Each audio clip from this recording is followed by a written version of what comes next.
Hello, hello, hello. Let's get this gameplay going.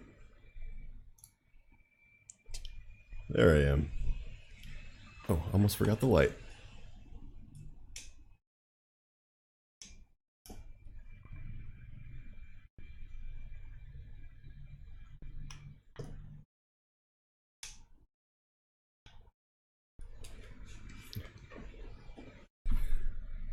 Alright. Who's ready to play some Dark Souls? See, one person might be here. Feel free to chime in anytime if you want to.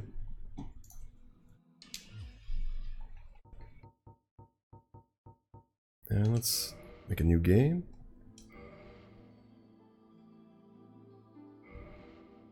I'll put the name in last.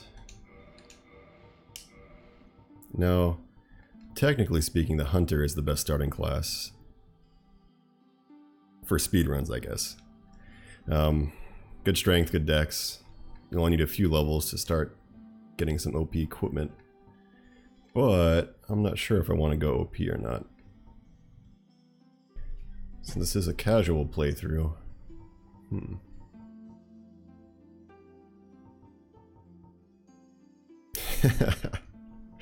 Or I could just go with no pants. That's always good too.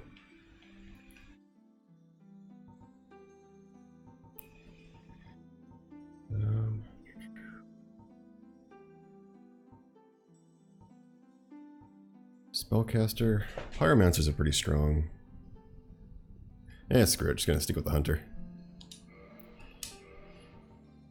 And I think actually, now the Master's Key is what most people pick because you can actually get into some early access to some mid-game content that way. And you can make yourself a little bit overpowered a little quicker. But I don't think I'm gonna worry about being overpowered. I might just go with Black Firebomb so I can kill the Asylum Demon easy and get the drop he gets.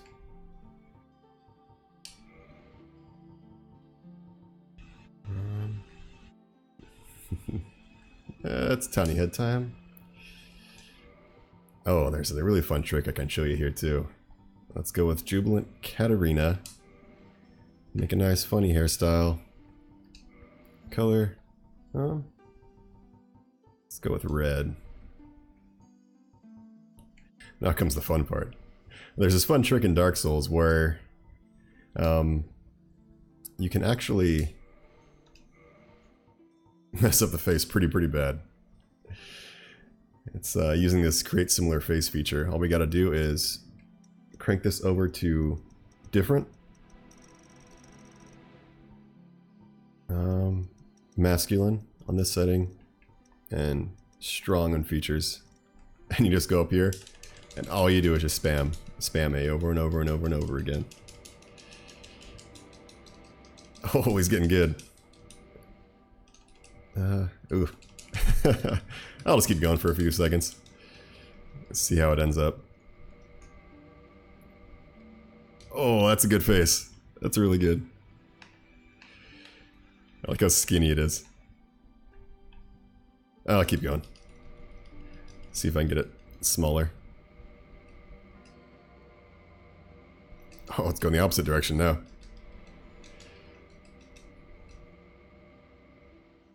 Look at that.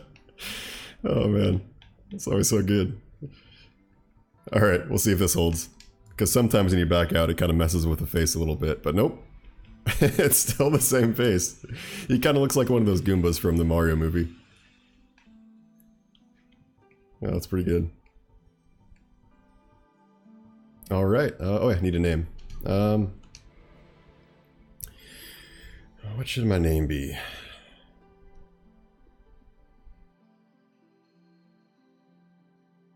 Paul. That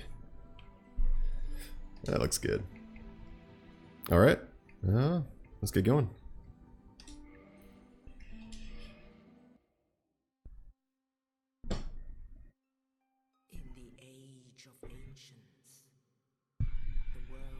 You know what? Let's watch this video. It's been a while since I've seen it. A land of grey crags, arch trees, and everlasting dragons.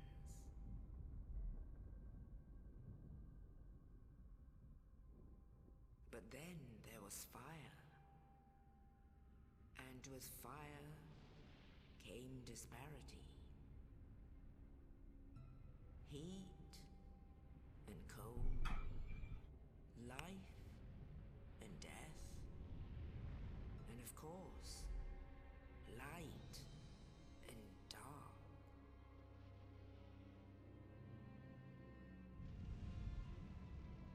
You always gotta stay hydrated.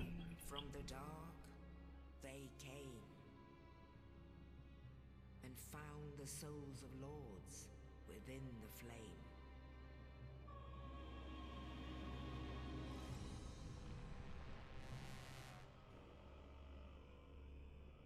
Nito, the first of the dead.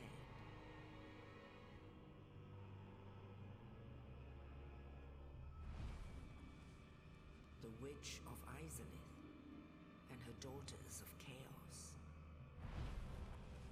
Gwyn, the Lord of Sunlight, and his faithful knights. I don't remember Gwyn being that hard my first playthrough. I think Easily forgotten. Nito, I mean, it gave me the most trouble. Four Kings were pretty tough the first time.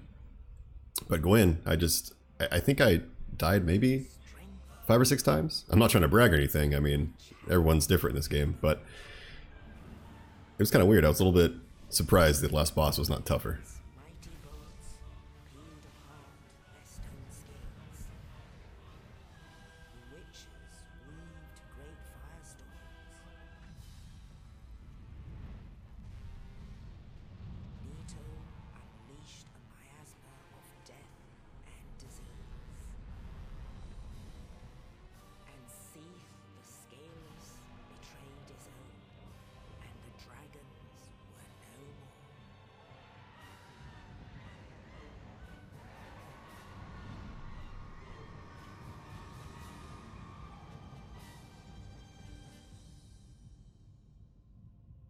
Thus began the Age of Fire.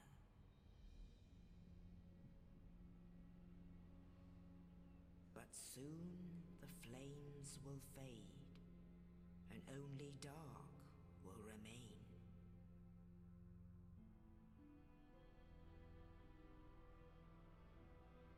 Even now, there are only embers, and man sees not light, but only endless nights. And amongst the living are seen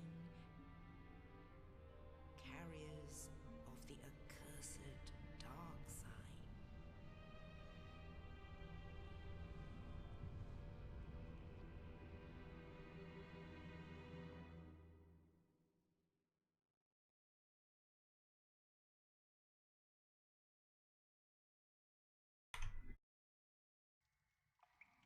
All right. It's almost time to start. Yes. Yes, indeed. The dark sign brands the undead.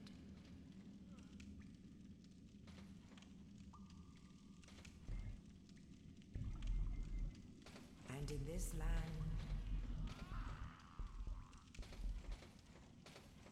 the undead are corralled and led to the north.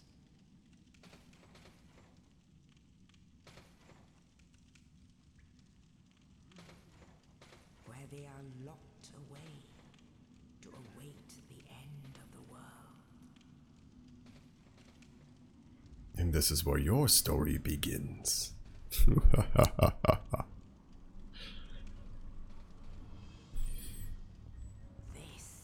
is your fate. Oh, look at that red hair and that red skin. Oh, so good.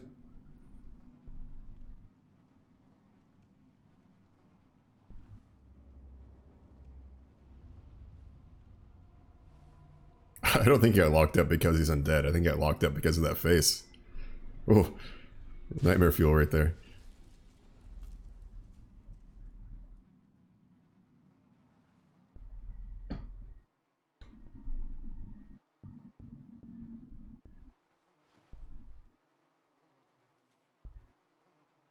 It's like black sockets for his eyes. Oh man. Remastered is so good when it comes to the faces. You know, I'm actually a little... The first time I played this game, the remastered version, I didn't think the graphics were all that great, but I played it a few more times and realized like it's just the subtle things that make the big difference. The fire, the texture on the walls. It's quite a bit better. And this might be mostly because I came from playing Dark Souls 3 a bunch. I mean, I played Dark Souls 1 a lot. But after playing 3 a lot, obviously get used to better graphics, I suppose.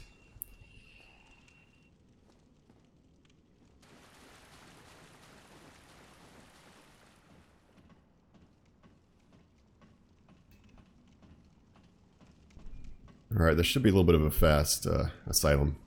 With these black fire bombs, you'll see here in a second, that demon goes down right quick. Can you all hear me pretty well? I think so. Levels are looking fine.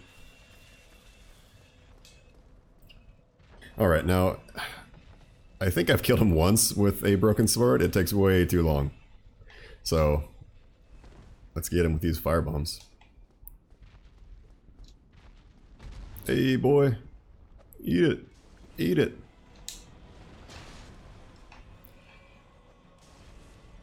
No lock on. No scope. And get the last one. Boom.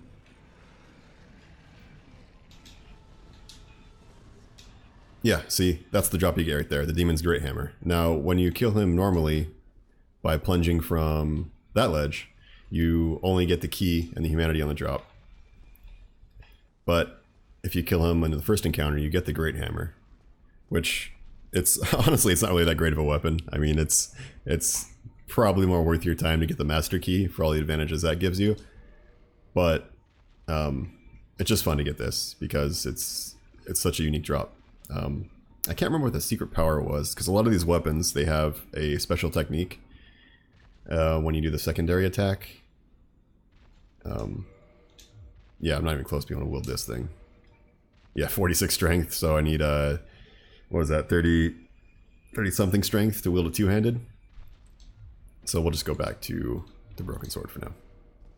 And after you kill the demon, you can't just leave and go to Firelink Shrine. You are still forced to go down here and go through this path so you can pick up your equipment that is left along the way. Usually the sword and the shield. This guy's always an easy dodge. Put that shield on real quick. I don't really plan on blocking with it, but it just feels weird to have a shield and not equip it.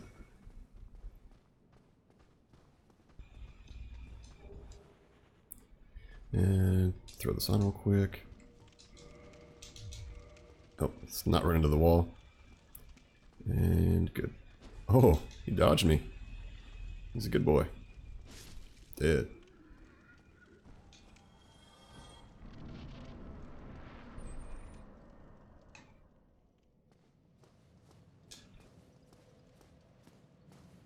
Now this part, it'll probably get you if you haven't played this game before. Oh, it just got me.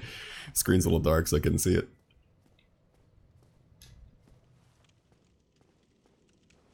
Oh, you're no hollow. I don't know, man. I look pretty hollow. Afraid I'll die soon. Yeah. Then Yeah. insanity.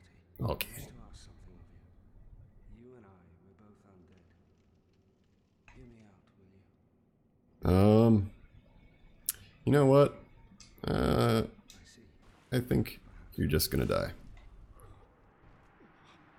Give me that gear.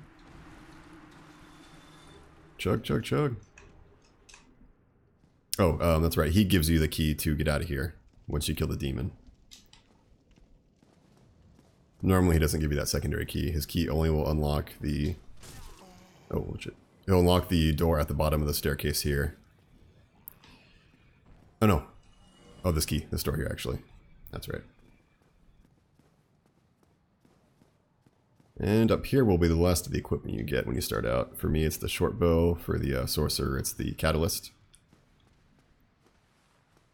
And Pyromancer, you probably get your flame there, too.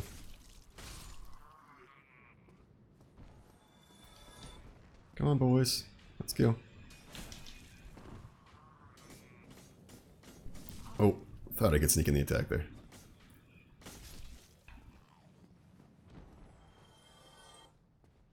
Can't hit me, can't hit me. Oh yeah.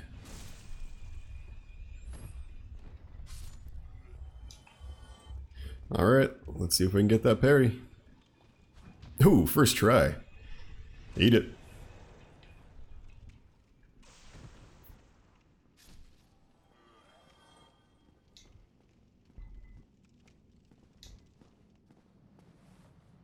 Oh, this is the sad part about killing the demon first. You can't do the punching attack.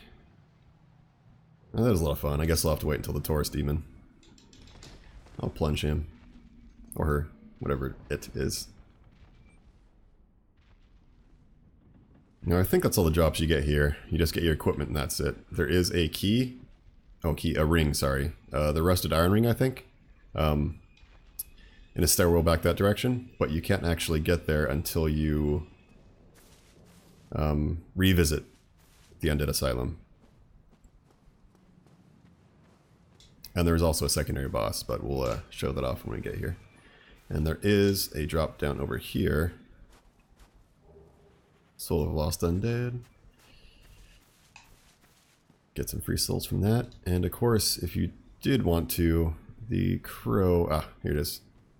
I know Dark Souls 3, it's Pickle Pea and Pumperum. Give me soft. Yeah, you can trade items here and they'll give you items in return. It's not just any item, there's a certain list. But to be honest, I never really traded in my other playthrough of this game, or other playthroughs. So, I guess we'll see what I can trade there. Don't really have enough items yet to want to trade, so we'll just go ahead and move forward. And the leap. Nope. Oh shit. Skipped the video on accident.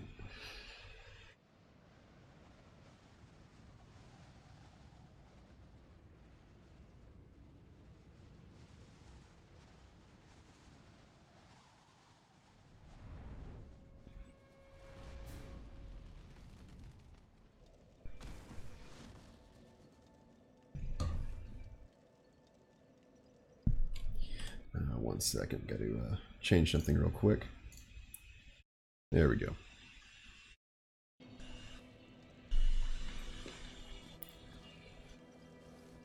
Alright, go ahead and rest up, do some leveling.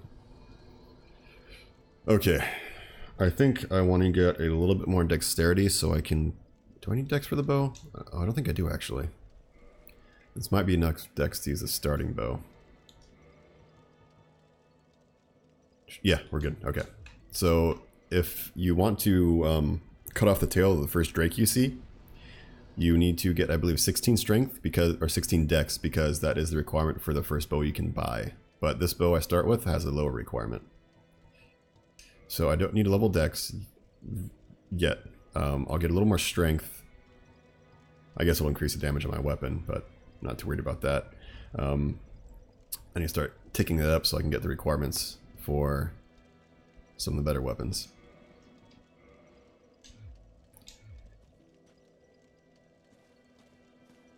Go pick up some good items. Humanity. I think there's something, not near. It's up these stairs, that's right. Some more fire bombs, I believe. Oh. Can't run into there. There it is. Yep. 6 fire bombs. God, this guy feels so slow. I don't know why. I guess I'm used to like no equip load. Take off this shirt. No, still a little slow, I think. Get totally naked. There we go. Good old fast roll. What's up? What do we have here? You must be a new arrival. Let me guess. Fate of the undead, right? Well, you're not the first. But there's no salvation here. You'd have done better to rot in the undead asylum.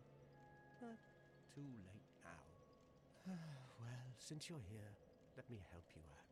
There are, actually, 2 bells of awakening One's up above in the undead church. The other is far, far below, in the ruins at the base of Blight Town. Ring them both, and something happens. Brilliant, right? Not much to go on. But I have a feeling that won't stop you. So, off you go. It is why you came, isn't it? To this accursed land of the undead. Alright, that's enough of you.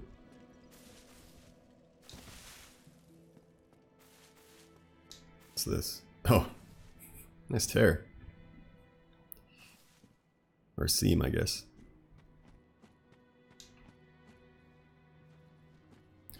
Alright, let's see if we can get some more parries. Ooh, that's bad timing. Get him.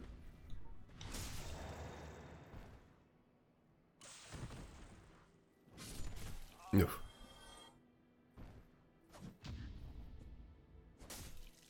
Oh, come on.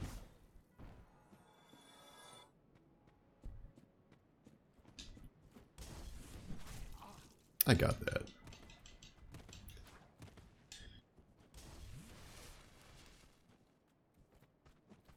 Alright, no more parrying you. You just have to die.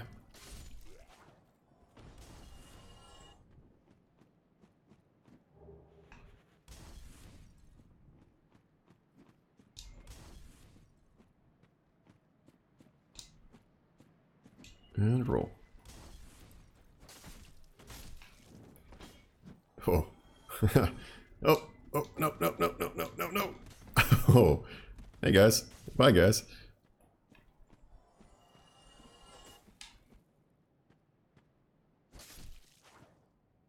That worked out, I guess.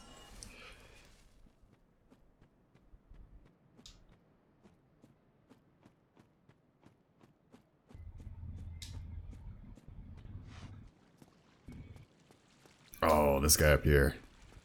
This jerk inside this hallway. I think he's not really a jerk, but my first playthrough. Just got poisoned and it just... poison kills you so fast in this game if you're not ready for it. Or what seems like so fast when you're new to this game.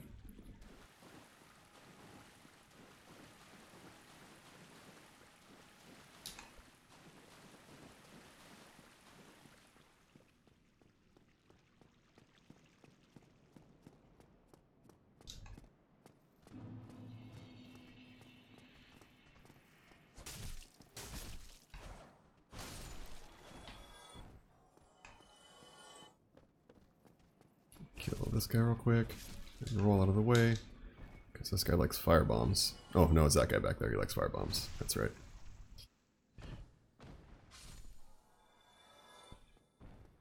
Okay, now, fun little pro tip in this area. Just jump down right here. Boop. There's a nice walkway, a couple pickups.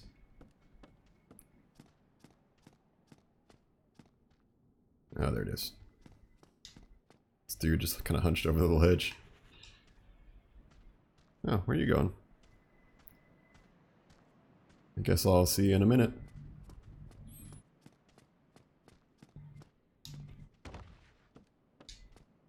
Now in this game you can actually knock these guys. Oh, too late. You can knock them off the edge.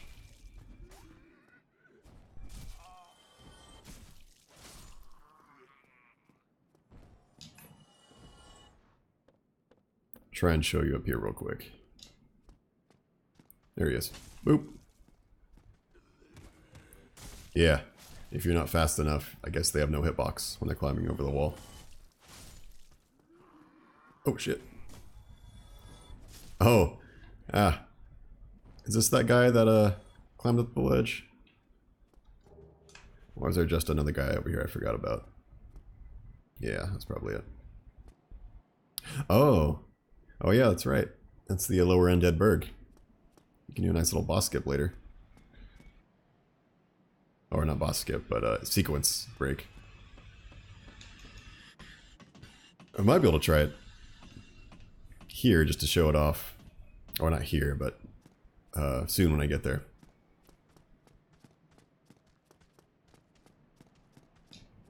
Spoiler alert, you gotta I don't know if I can with this equipment, or if I want to try.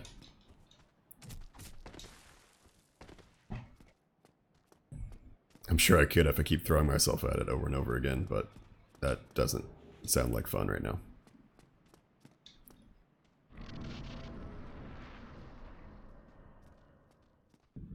Fog gates in this game are kind of weird. Oh, there you are.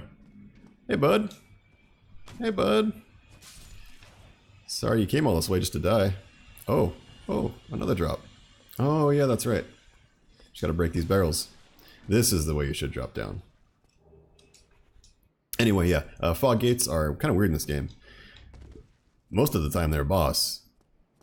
And on your first playthrough, you kind of think twice every time you get to a fog gate. Like, is this going to be a boss, or is it going to be like a mini loading screen?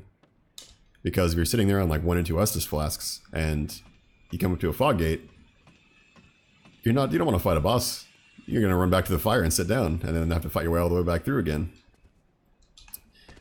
I guess it's kind of little bits like that that make this game really interesting.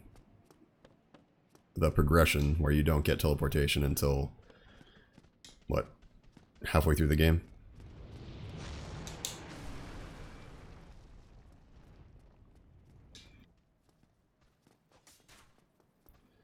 What's up, boys?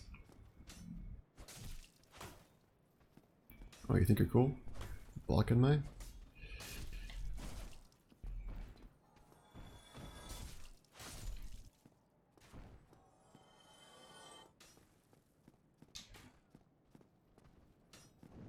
Oh! Touché.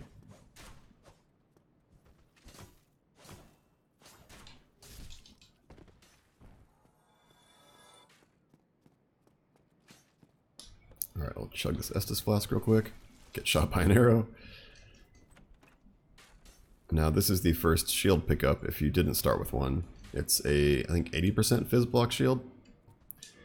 So in this game, the shields have a different block rating. Right here, oh, it's 93. So this will block 93% of the damage you take. So that's pretty good, actually. Obviously, you want 100% block rate, but not block rate, but block amount. That way it won't take any damage, well, in most cases. But 93 is pretty good.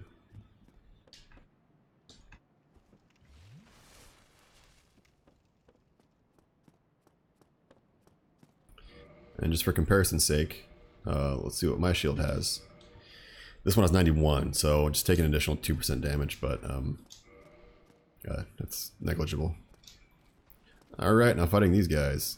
Best thing to do, use a kick, you push forward and attack at the same time, and it'll kind of interrupt their shield block. And at that point, you just kind of move in for the kill. Or not. This guy's got the OP strats.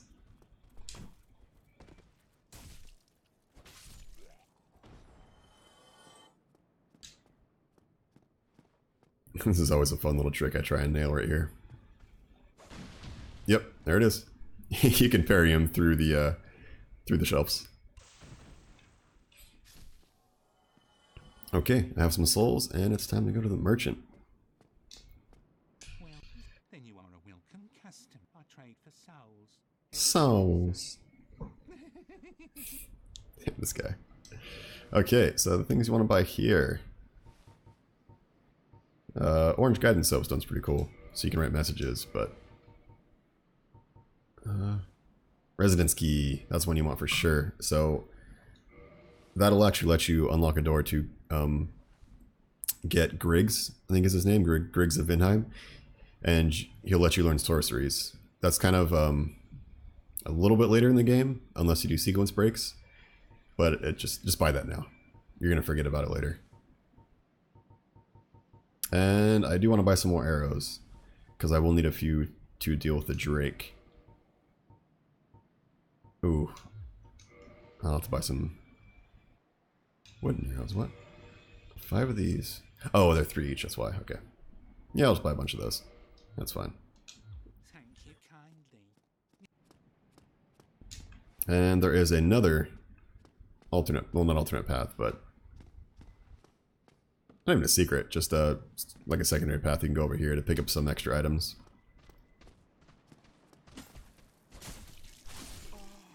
God, these hollows. These guys are the like easiest enemy in the game, or they should be, but they will mess you up. No joke. Just 2 or 3 of them just wreck you, just out of nowhere. You won't expect it, and you're done. It shouldn't be that way. I mean, look at these guys. They swing slow. Like, it shouldn't be a problem at all. But no, they will mess you up.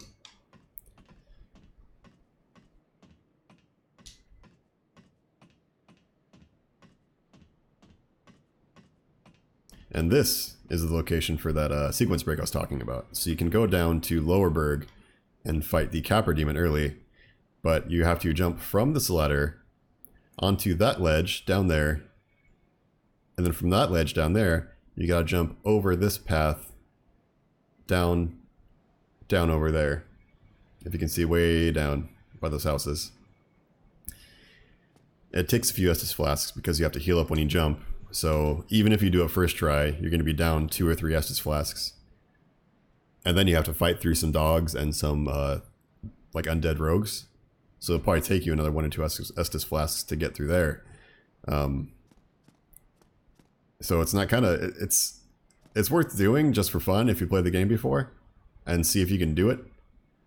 But it takes a little bit of skill to kill the Capra Demon with just a couple of flasks at soul level... What level am I? Soul level 7. And that's not the jump button. Am I tap to jump? Ooh, I need to turn that off. So one of the best things about Remastered, I believe, if that's correct, is you can actually have a... You can jump... Key settings, here we go. So back in the old Dark Souls, run and jump were the same buttons. You have to hold down the run button and then kind of like hurry up and double tap and spam the run button again so you can jump. And it made it really, really hard to get across holes. Like you would fall down, no joke, like half the time at least, just fall to your death trying to jump across the gap. But in Remastered, what they did was they added the feature from Dark Souls, I think they put it in 3, where you could click the analog stick to jump. Let's see if we can get it. Controller, here we go. Jump. Yeah, here we go. So if I do... which one's lock on? I always forget what analog stick click does what. I think I want this to be the left click, because I'm going to be holding down run with B. Yeah, that sounds right. Save those changes.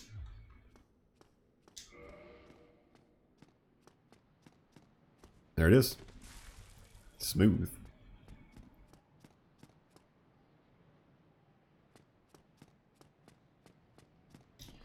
Okay, now,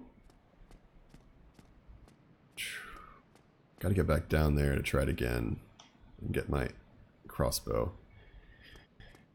Let's go back.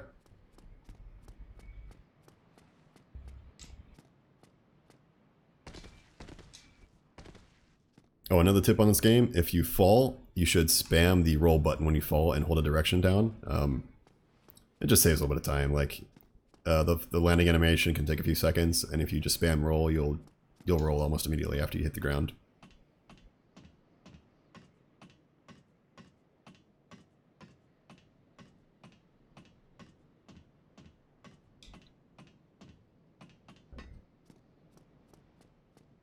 Let's go!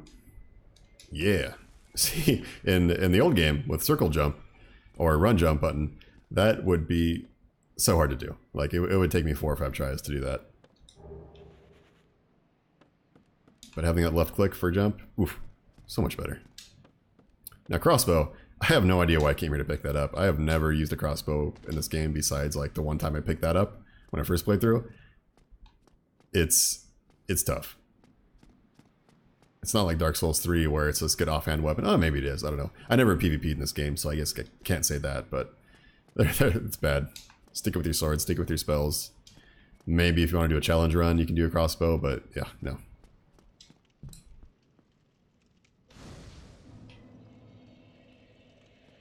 Okay, and I guess we should rest. Yeah, that's what we'll do. So I will go and pop some humanity real quick. So I can kindle this fire. And that is important for getting more Estus flasks. This fire, I guess, isn't too bad because it's beginning area and you can get to the next bonfire relatively easily. But starting just randomly level up your fires is a good idea, just so you can always have access to 10 or 15 Estus flasks. So in order to kindle, you have to be human. So reverse hollowing. Oh, we can see him as a human for the first time. Let's see that beautiful face. Come on. Let's see it. Too many shadows. Let's go to the light. Ooh. Oh yeah. It needs a rip too. It's like put a bag over his head or something. Oh man. He's fucking jacked. Look at that. Alright. Let's kindle. Actually, back out of here real quick. So you see I have 6 Estus flasks. The first Firelink bonfire automatically starts you off with 10, and you can go back there and get 10 again. But in order to get 10 in any other bonfire, you have to kindle at one time. Without kindling, the max you can get is 5. So I'll kindle now. And boom. There it is. 10 Estus flasks. Let me decide. Let's see if we can get by this guy without aggroing.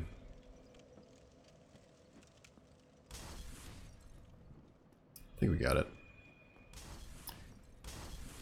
Okay. Now this room. This room can be rough.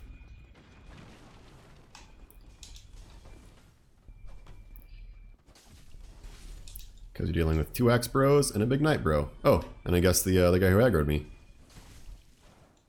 Oh, come on. You don't get iframes. Only I get iframes, you jerk.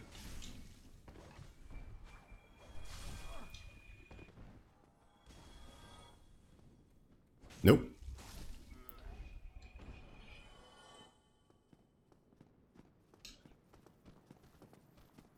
Oh, hello.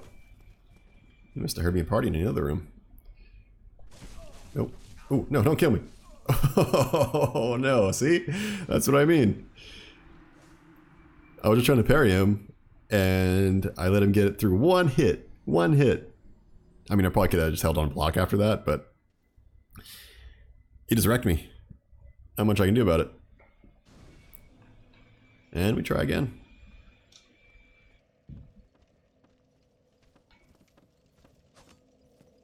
Later.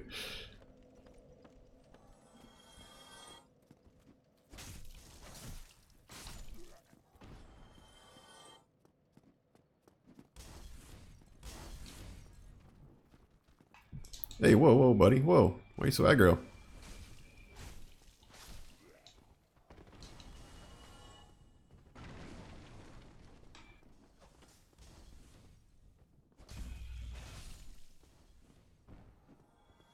Ooh, must have got a counter hit in that guy. I don't know why he went down in one swing.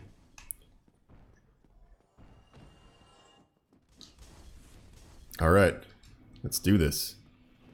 I learned last time, bud. You're going down. There's one more friend right here. Oh, gotta stop the parry. And just use R if you have a straight sword, or not. Use R. Do a thrust attack. Those wide swings are no good inside that hallway. Oh yeah, mimics. So, in this game, whenever you come up to a chest, just do yourself a favor. Swing at it before you open it. I mean, the mimics are random, you know where they are eventually, but it just swing.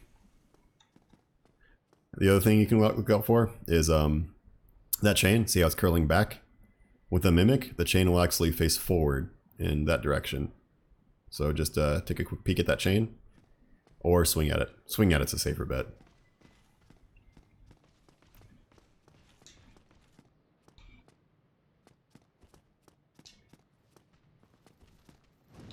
Oh. And this guy likes to throw firebombs. So I gotta take him out real quick, and then deal with his friends.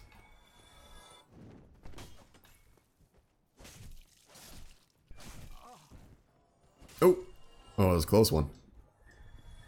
We're about to have a little duel there.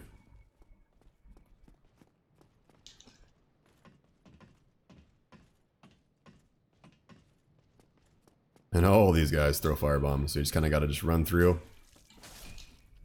and get their attention and just start swinging. Otherwise, if you don't just run into melee range, one of them will just lob bombs at you over and over and over again. Oh, if you didn't know, these are the guys who are throwing firebombs down at you right there on that bridge when you try and cross it.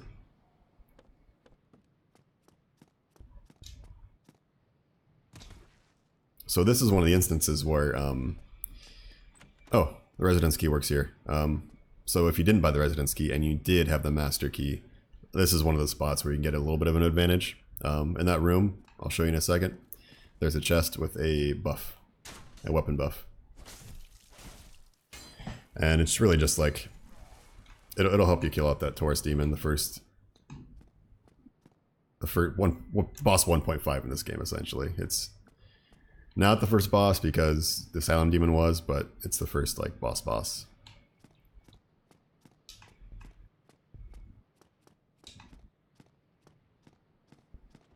Unless you sequence break. I think if you, back in the day, I don't know if it's active on the remastered version, but you can do the Sen's Gate skip and get to Ornstein and Smo. I think that could be the third boss you fight. So in that case, you can get your teleportation before you even do like 80% of the game. Or if you wanted to get the master key, you can go down and fight Koilag first. There's some other options too, but that's kind of the first two bosses are going to be, what's his name? The demon up there, Taurus demon, or Koilag.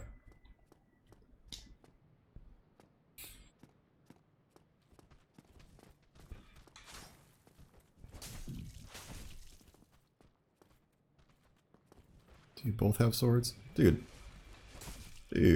no healing.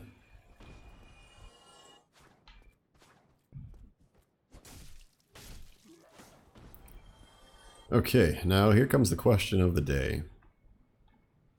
Should I go down here and try and deal with that guy? No. First playthrough, hell no. You don't want to touch him. You can get wrecked. But if you know how to parry, they're actually kind of pushovers. The problem being I haven't actually played this game in a few months. So, my parry timing is a little bit wonky. Let's give it a shot. Nope, don't parry that. There it is. Parry number 1. And we do 100 damage. Hey, that's not terrible. So to take like 5 or 6 parries. That's how many you have to do right. Because if you don't get your parry in, one swing will probably kill me. Now, once you parry, you can actually go around and backstab him. Ooh. Backstab him after the parry and get 2 hits in for free. But I'm pretty trash with backstabbing, so I'm not going to try that.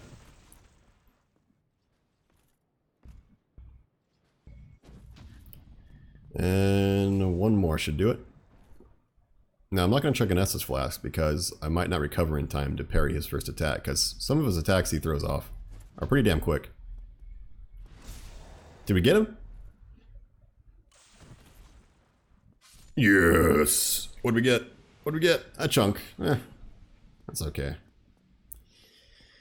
So, you can get their weapons, but it's a kind of a rare drop.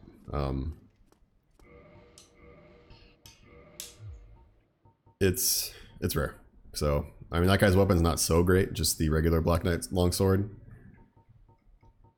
But eventually when you find the Great Axe and the Great Sword Wielders, those guys, you want those drops for sure. And especially the Black Knight Glaive? Black Knight Halberd? That is the... I don't know if it's still it. Well, in certain categories of speedrunning, that is the best weapon in the game. And if you're using glitches, that is the best weapon in the game. Because you can move swap. And what that means is you could do a running attack with that weapon and get, like, I think 2 or 3 hits in, maybe even 4 at once. And the damage is ridiculous. Like, you can tear through Ornstein and Smo in just a few jump attacks. Or run attacks.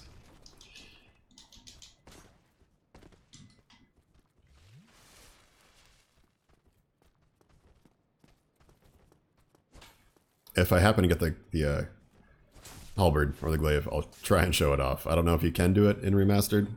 I'll look it up. But it's a crazy glitch. It probably has its own separate speedrun category. Or maybe not, I don't know. Maybe it is 80%. I did try speedrunning this game for a hot minute. But as far as I got was practicing, and getting through Ornstein and Smo, being under-leveled, is a big hurdle. I'll just say that. This door here, it is another door for the Master Key. Just after you walk in this tower, it'll get you down to Darkroot Garden. And if you are feeling up to the challenge, you can kill Havel, get his ring. You can go and kill the Hydra and get a good piece of equipment for casters. It's a ring. I forget what it does. I think it... What does it do? It doesn't increase spell damage. It might increase the number of uses, but decrease your max HP. You can go the back way to... If you go through that door, you can go the back way to get to the gargoyles and the undead parish. It just opens up a lot more options. This game is actually pretty... The level design in this game is amazing. Like, the progression is very linear until you start to explore, and then it just kind of opens up.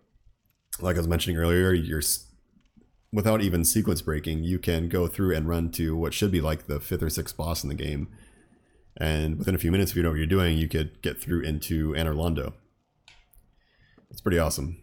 And just the way like levels wrap back around themselves, like going from bonfire to bonfire. Oh, so good. Oh, and there's a crystal lizard in here. These buddies have one guaranteed drop and one random drop. I think the Twinkling Tat Knight's a guaranteed drop, and then random drop of up to two other being, say, you're guaranteed 2, but in this case I got 3 drops. So I think that's how it goes. I did get one bonus drop.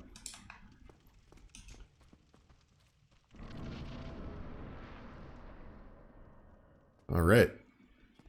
Boss time. Oh, if you do walk through a fog gate and the boss doesn't happen right away, fun way to check if it's a boss or not, turn around. If the fog gate is still there, you're in a boss room.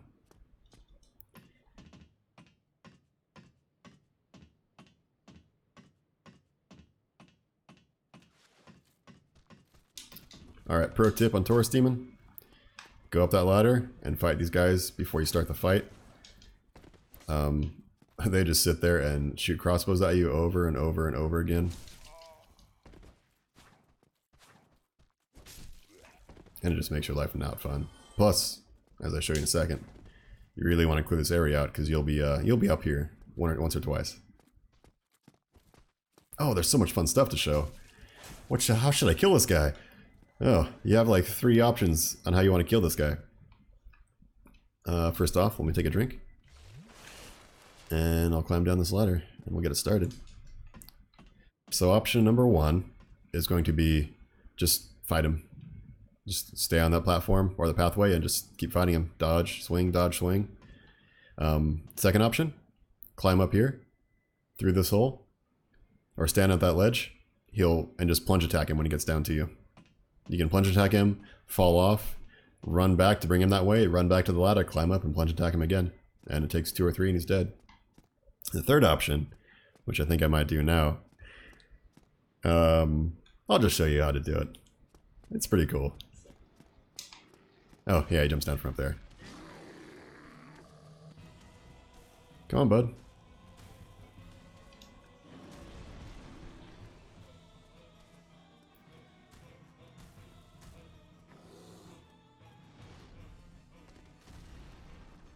So you want to bring him over here. Next to this wall right there. Ooh. Oh, yeah, this guy gotta be careful. If you dodge his attack, there's a residual hitbox that lingers after his attack goes off. Come on, a little bit closer. A little bit closer. No, over here. Over here. Come on. Here we go. What you want to do is just run at him.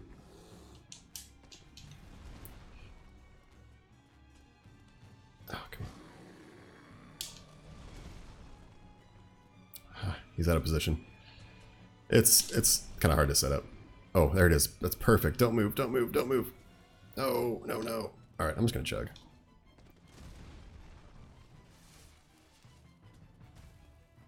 Let's try and set it up again.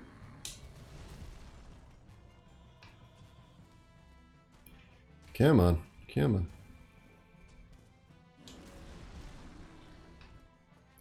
Come back over here.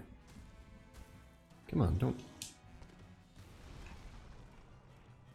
Do a good attack, at least. Stop it. Stop it with those side swipes. Give me an overhead or something. Oh, there we go. Don't move. Ah, come on. See, that's the position you want him in. But you kind of can't get hit.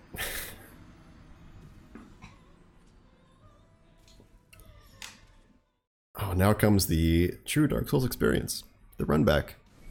Die to boss, run on back.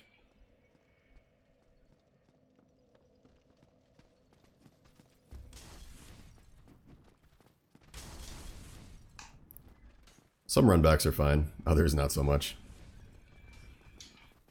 This one's not terrible. I mean, there's a lot of dudes to dodge for sure, but...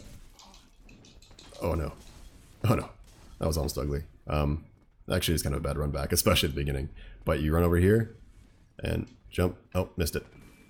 You jump over that rail and land on the stairs and keep running up, so you can dodge this guy with the spear without having to worry about him. Oh no. Oh no. That's not good. Move. Yep. Yep, yep. That's how it goes. In this situation, you can either just say screw it and die, which is kind of what I did, or you can try and parry your way out of it. Because when you parry, you get iframes. That's not a guarantee though, because in between your parries, you still might get hit. Because you parry, riposte, and hope that you can get through without getting hit.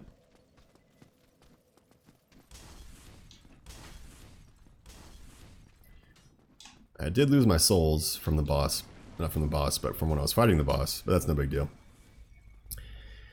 Honestly, the biggest tip I have about people wanting to play this game, or people who do play this game, is don't worry about your souls. It sounds ridiculous. I know. Like, it's your currency, it's your leveling. You're like, I want to keep my souls. I need to get my souls. I dropped it. I have to get it back at all costs. When you start thinking like that, it becomes a very nerve-wracking game because you're sitting there always worrying about that number on the bottom right. If it's 0, you panic, like I need to get those back. But the second you stop worrying about your souls is the second you get to actually sit there and enjoy like every bit of the game and just play through it. It's kind of a game changer really. Like you'll level up, you'll still be able to buy stuff. You don't have to farm to get souls back. It's just don't worry about that number. Just put like tape over it or like close one eye and look over here and just forget about it.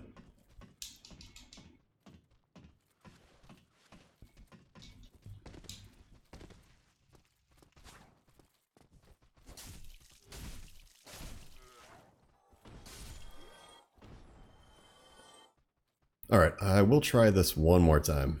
See if we can knock him down. Oh, another tip by the way. If you want to slide down a ladder, you let go of the analog stick, don't move down it, and just hold down B. And that'll let you slide. If you're holding down the down direction and you try and hold down B, it won't work.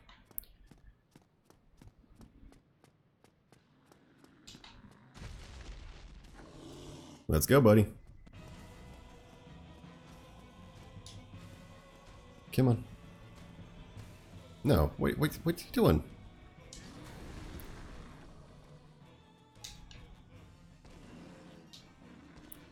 It might be okay. Nope, that's not okay. The trick is to... See that? Yeah. So when he jumps back, I think you can probably see what I'm getting at. That's what you want to do. But the trick to get him to jump back is he doesn't do it all the time. And getting him to do it's kind of a chore. Because you have to wait till he's done attacking and then run at him. Because if you run at him too soon, he won't recover his animation in time, and his AI won't register that I want to jump back.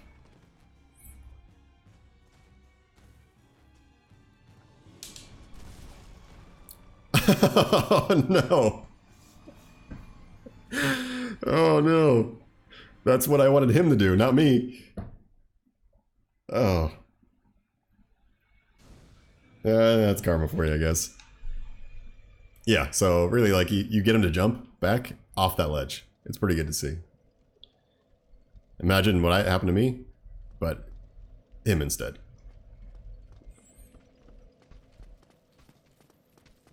God, the OP plays. He knew what I was doing.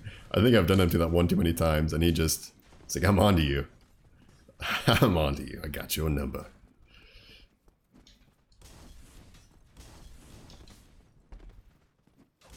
Oh yeah, if you didn't see it last time, I pulled off the railing jump right here. Run and jump. Just like that. But don't roll right there like that.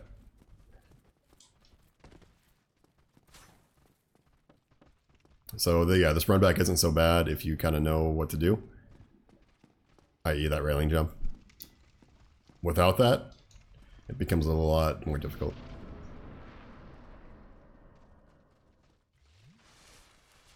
Oh, another pro tip. See that? You can get hit through gates. So it happens a few times in the game. The biggest one from my experience, was on Ornstein and Smo.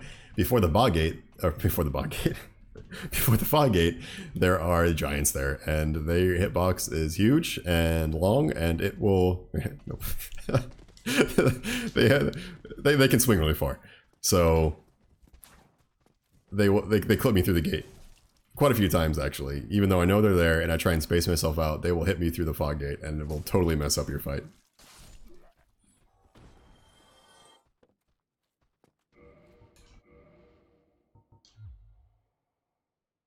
All right, one more try. I know I said I'll do it one more time, but one more try. I really want to try and get him to fall off this ledge. It's something to see.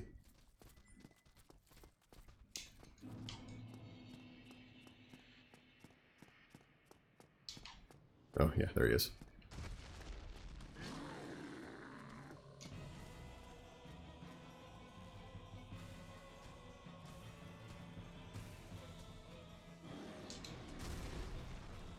Almost. Come on, bud. Oh, there we go. Come on. Come on. Nope, see, I ran too soon. Yeah. See that? Oh, what jump there? This might work. Nope. Oh, almost.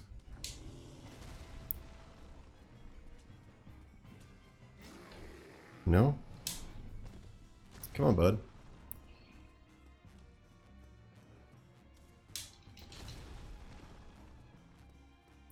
And you just keep... there he goes. There he goes. Bye.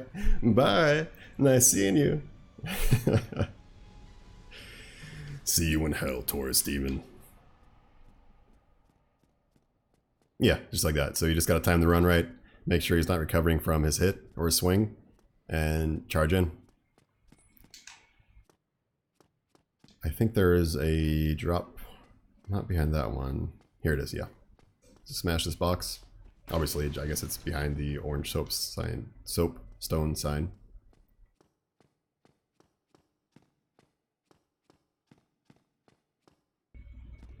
And you made it. You made it. Paulé, you made it. Look at that face. Pure happiness. Look at that. He could not be any more elated right now. See those eyes? Happiness.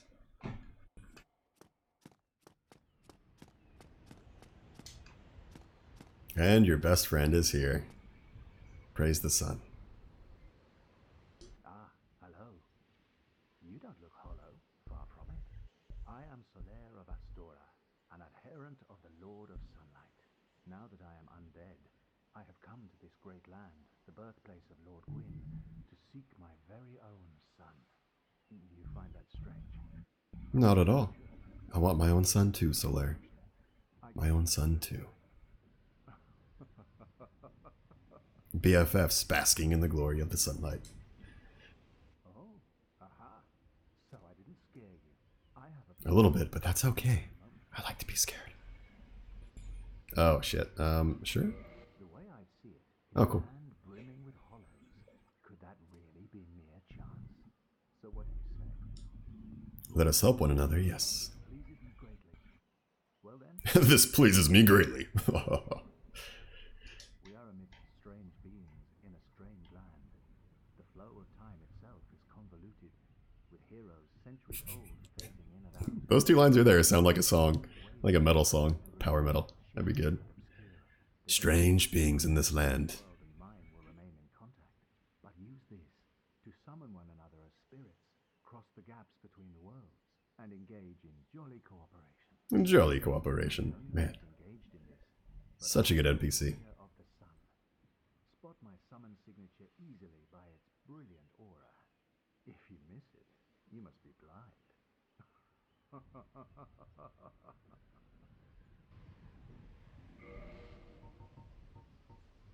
Thank you. Soler. Alright, what Soler gives you is this bad boy. A white sign soapstone. It will let you put down your summon sign so you can do multiplayer. It'll let other players summon you to their world. Whereas the orange soapstone lets you just write messages. Like that. Comfort ahead. Bravery ahead.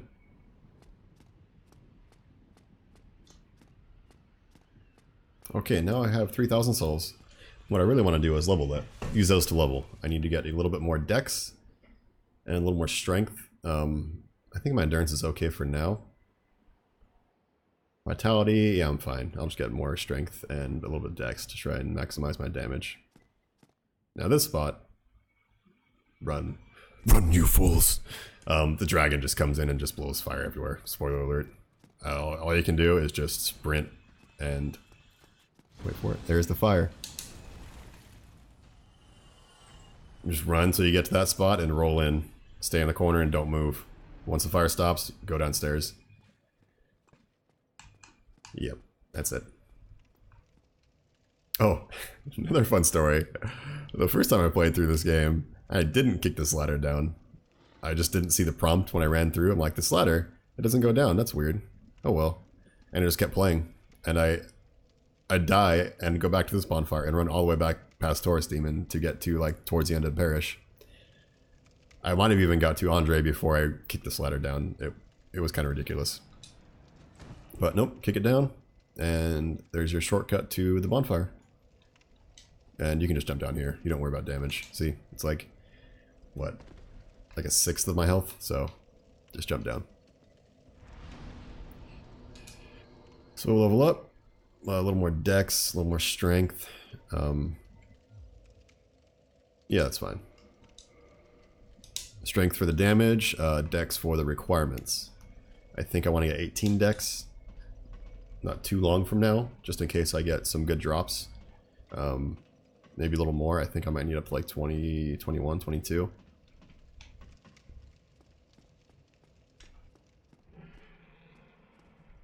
Ooh, next fun part. So first time playthrough, if this is your first time playthrough, I highly recommend, well, I shouldn't say that. I will show you something to do right now. It's a way to make yourself powerful in the beginning, but that can kind of water down your gameplay experience a little bit if you're too powerful. If you don't mind, if you want to be OP, if you want to swing and just wreck enemies and have a better time with bosses, do this. If not, you can still do it. Just try not to use up use what you get. So before I pull it off, I will show you what just happened with the fire, because I didn't show you what happened. That big red dragon right there, he flew down and blew fire all over this bridge. He will stay there until you deal with him or run through. and get to the next bonfire. Something you can do here, if you want, is farm souls. Run up here, take a step out. Take a step out. I said take a step out. There it is. It'll just breathe fire. Oh. And he kills the enemies. You see it there. 555 souls. It's not a lot. If you're low level like I am, you could do it a few times. Just go down the ladder to the bonfire, come back up, and just keep doing it over and over again. Don't get hit, obviously. Just like roll back in before he blows the fire. But you can farm 500 souls at a time. You can get yourself 2 or 3 levels without too much investment in time. So he's up there, and we want him to leave. And one of the best ways to do that is just to play it safe and shoot him. Not in the wing, but in the tail. So it swings back and forth. Just knock an arrow, draw it back. Really, just when he gets to this area over here, just let it rip. You'll hit him. And if you're fast enough, you can... Oh, no, I missed it. I'm not in a good spot, so I can't try it. You can get a second hit in right there. If you're lined up correctly. I think if I stand to the left more, I can do it. Yeah, just put the arrow crosshair... Oh, maybe not that far to the left. Arrow crosshairs exactly where the end of his swing is with his tail. And just let it go before it gets there, and it's pretty easy to hit. There it goes. Yeah. So you can get 2 hits per tail. If you don't have a lot of arrows, only shoot him when he gets back to the wall. That way you have the most chance of hitting him. The second shot, when he's above you, is a lot harder to pull off, and you'll waste a few arrows.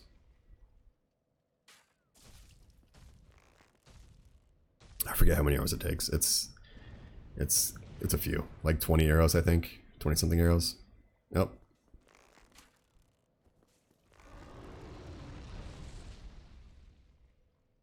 And the idea is you just keep dealing damage to him, and eventually he'll just fly away.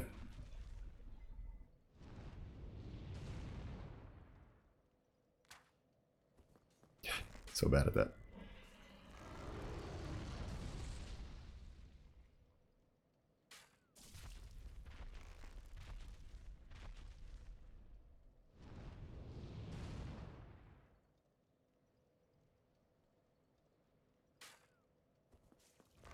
And there's just not much to do here. Just, yeah, keep shooting arrows.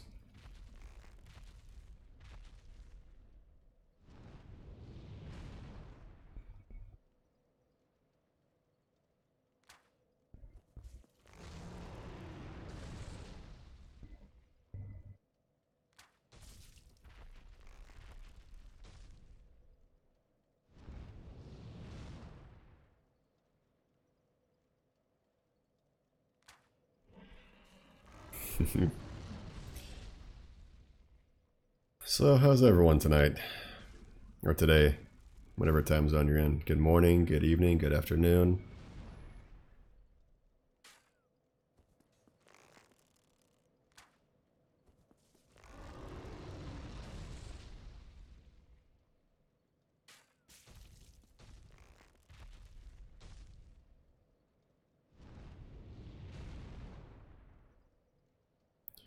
We're getting there.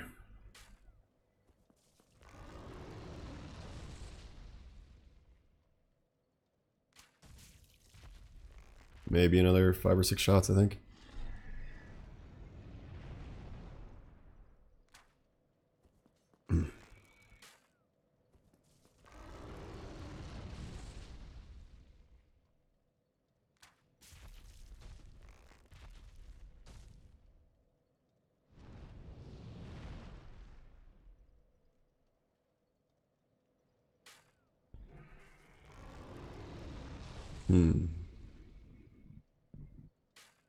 This is some really riveting entertainment, I know, right? Look at that. High action content. It's like an FPS. It's like I'm playing PUBG. Oh, there it is. Cool. So yeah, you shoot him in the tail. Eventually it'll fall off. See, there's a little stub. And you'll get the Drake Sword. That's a fun mechanic in this game, referenced as tail cutting, or people call it tail cutting. Why aren't you gone? Oh, we'll talk about it in a second. Yeah, you can cut the tails off of a lot of bosses and big enemies with tails, and it'll give you a unique weapon. In this case, it is the Drake Sword. Let's take a quick peek at that. I'll show you what it is. Now, this is the item I was talking about, where you may or may not want to use it. It is really powerful this early in the game, and it'll carry you for a little while. The downside is that the damage falls off at some point, not too far in the game, probably closer to the halfway mark.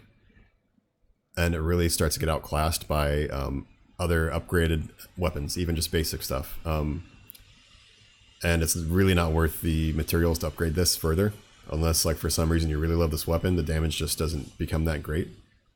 But for now, for the next couple hours of a playthrough, if you're casually playing through this game, it'll be a good weapon. Looks pretty cool too, and it has a like a weapon art almost, if you're familiar with Dark Souls 3. So there's a special attack you can do, not that, where you can two-hand it, push strong attack, and you'll actually shoot forward a shockwave. It's kind of like a range, it is a ranged attack, not kind of. It's a ranged attack that's really useful when you're fighting tougher enemies or enemies with shields you don't want to deal with, or if you want to just poke them at range. The downside is it takes durability. So I'll go back to the weapon now, and I'll show you. See, it's a 330 durability out of 360. You can see at the middle, the bottom middle of the screen. It takes 30 durability per swing, which means you're at what, 10, 12 swings with that before it breaks. It's not a lot, so you kind of got to use it sparingly. And that skill's what I was talking about with this bad boy, the Demon Great Hammer. Its special skill is, I think, pretty good. I don't see it used much online. I used to do some PvP in this game, and I'd use it and just catch people off guard all the time. It's pretty cool. As soon as I get to my, how much strength is that? So it has 46 strength requirement. In order to wield that 46 strength, one-handed, wield this weapon one-handed, I need 46 strength. Now, if you two-hand it, the requirement is reduced by 25%. No, what's it? How's it calculated? No, you get a 75% strength bonus when wielding weapons two-handed. I think that's it.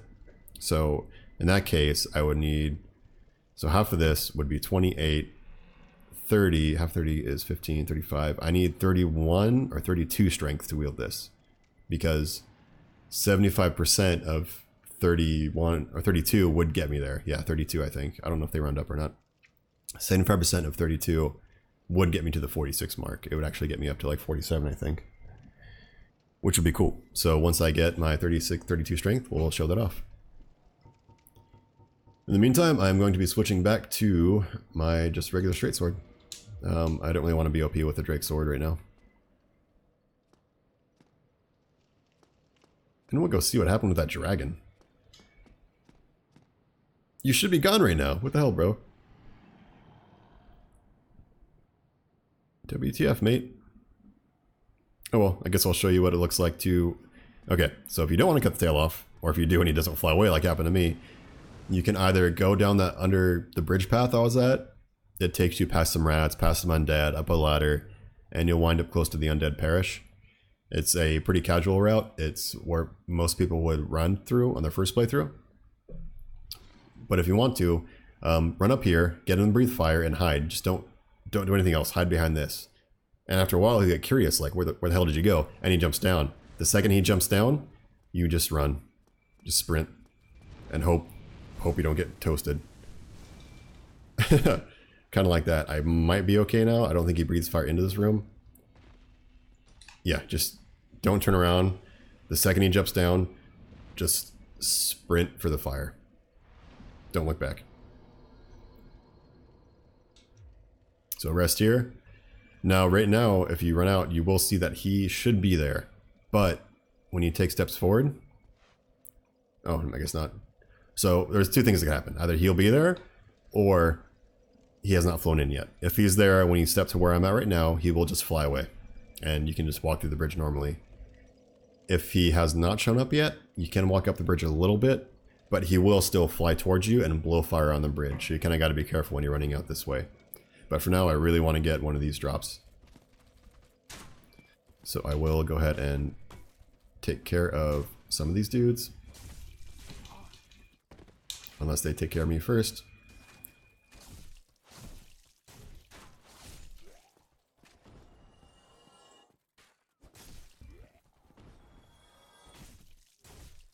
R1, R1, R1. Soul of the Soldier, and this should be it. Yep, this is it. So the Claymore. This weapon is awesome. It is one of the best weapons in the game. The upgrade path makes it a lot of damage. You can upgrade it to just plus 10 standard or plus 15. I forget what the game goes to.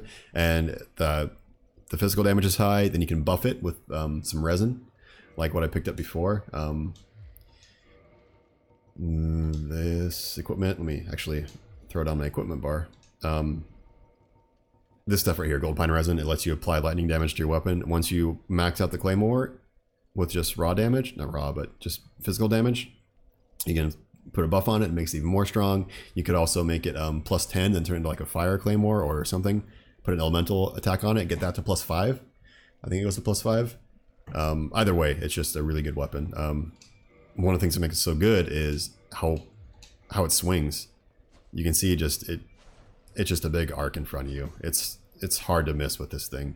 It's a little slow, but just the safety from that. The downside is, of course, narrow hallways. It's going to be tough. That's why there is a good R1. That lunge, that thrust, just gets you through the hallways just fine. The moveset in this thing is just really good. The two-hander turns the regular attack into a kind of a vertical slash instead of a horizontal. The R1 becomes your horizontal. But more than not, I'll just run it one-handed. What's up, buddies? Praying to the sun, bro? Fun little fact, this statue, I believe, should be the... Slight spoiler alert, go ahead and turn off your audio for just 30 seconds, starting in 3, 2, 1. This statue, I believe, is the Nameless King from Dark Souls 3. Yeah. Crushed into pieces. There's his cross sword right there. Yeah, spoiler over, I guess. Shh, don't talk about it anymore.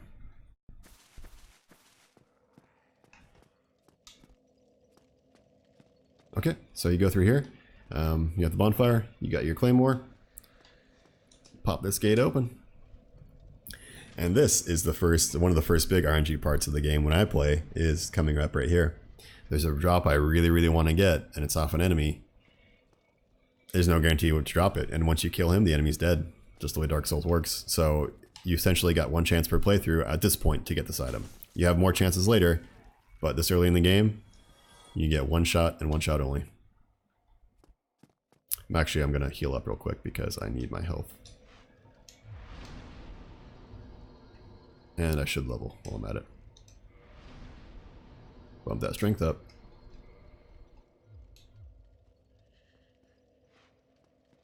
Oh, the dragon's here, I think.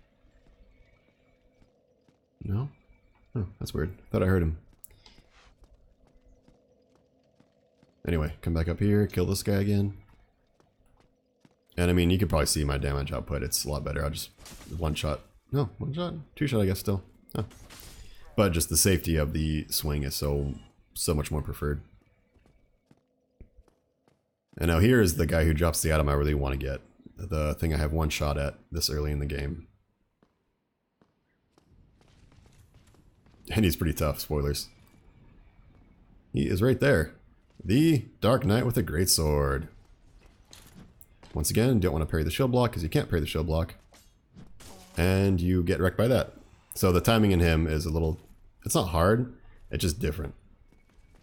So trying to get this down might be a little tricky. Oh boy, this is going good. There's one. I guess my damage is a little better. I think I'm doing 160 as opposed to 106. It's probably mostly because of my increased strength, I guess. But yeah, once you start upgrading this weapon, it'll get leaps and bounds ahead of just the straight sword. Yep, there it is. Parry that attack too. Now here's the moment of truth. Who's gonna win this duel? This epic duel on top of a tower in the middle of a castle? Is it me? Yes, it is me. Critical damage. Oh no. No. I didn't get it. So what you want there is the Black Knight Greatsword. And I just got the Titanite chunk. Titanite chunk. NBD, I guess. I've only ever gotten that this early a handful of times. Usually my luck's pretty bad. But I'll just keep pressing forward. Double chug for no reason. This part looks pretty menacing, but really what you want to do is just stick to the right here.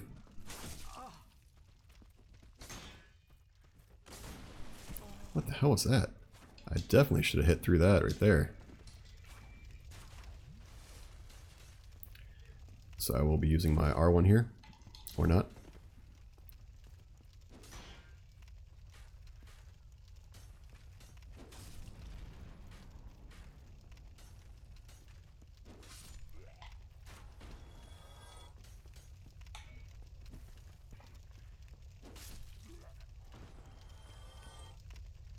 Or, sorry, I want R2.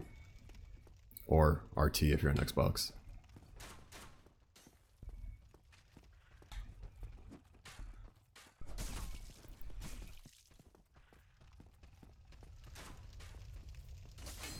Oh, that was a close one. Look at that. Right in the heart, almost. It's a good shot, bros. Good shot, bros.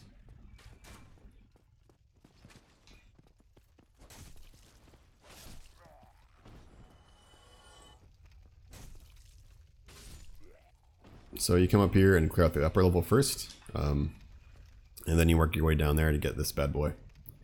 Now something fun about this guy I'll show you here. Hopefully I can pull it off.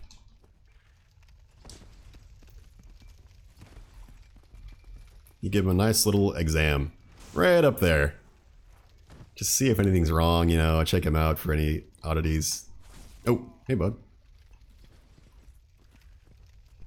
Just right in there. That's the backstab of that enemy. I guess don't want to talk about it too much more, but yeah, that's the backstab.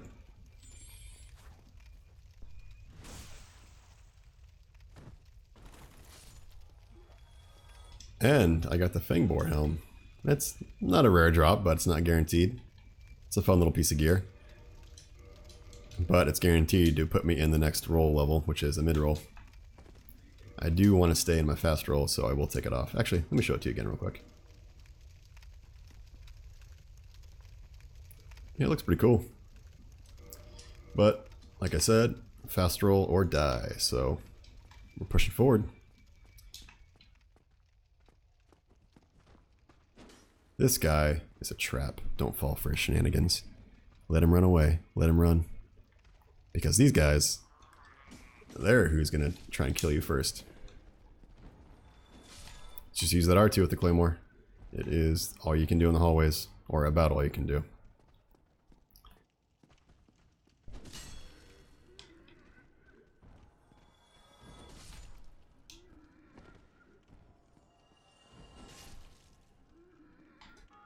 Now I'm down to one Estus flask, so and I need to get this key over here. So we need to fight one more of them.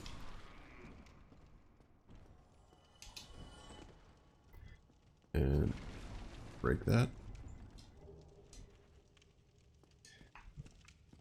Get the mystery key. I think that is for the church? To free the prisoner? I can't remember, it's been a while. I just like pick up keys and figure, I don't know what they're for. I just grab it and it uses it on its own, so whatever. Oh, this item, that's right.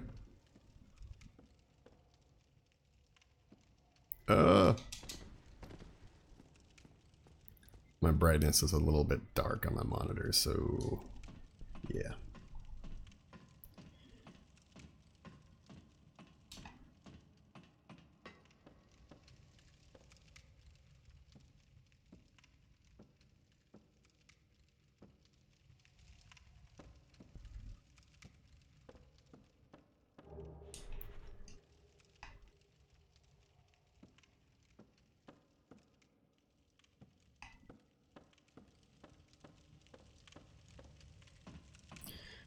Drink of water real quick.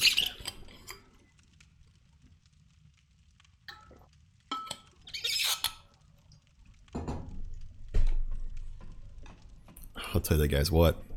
Dark Souls sure is swell. I don't think there's anything up here to grab. You kind of just... What does this want? Illusory wall ahead. It's a lie. It has to be a lie. There's no wall here. Yep. I knew it.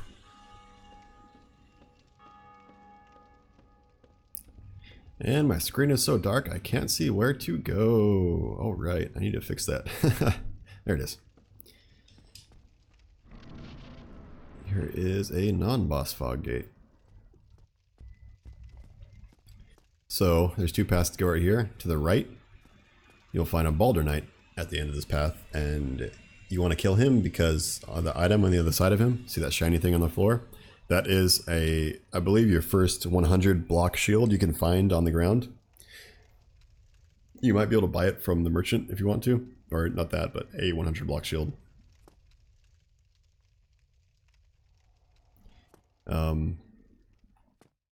So we'll see if we can kill him real quick. These guys can parry you, so you really want to take it easy with them. If they're in a defensive stance, don't fuck with them. Let them bait out an attack, outrange them, and swing in. They will parry and they will riposte, and you will die. Yeah, the Night Shield. I might switch over to this. Oh. Yep, 100% block. The res is, magic res is a little bit better, and lightning res is a little bit better on my shield, but I don't care about those. I just want the 100% fizz block. Hopefully, yep, still fast roll, which is good. And we're getting set up piece by piece. I like killing this guy because, like, if you leave an enemy behind, there's no telling if they might, like, just show up later. Like, I could be fighting something else down the hall, around the corner, and get stabbed from behind. It's not fun. Right here. Look out to the right. Just ignore your left for now. You gotta deal with that guy. And die, I guess. Shit. So, maybe you shouldn't ignore the left. If you do it fast enough, you kill that that spear undead, and then you deal with the Balder Knight. But I didn't. And I'm back here. Okay, I actually need to take a quick break real quick, so I'll be right back, like 5 minutes maybe, at most. So just hang back and yeah, I will be right back.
Alright, hope y'all didn't miss me too much.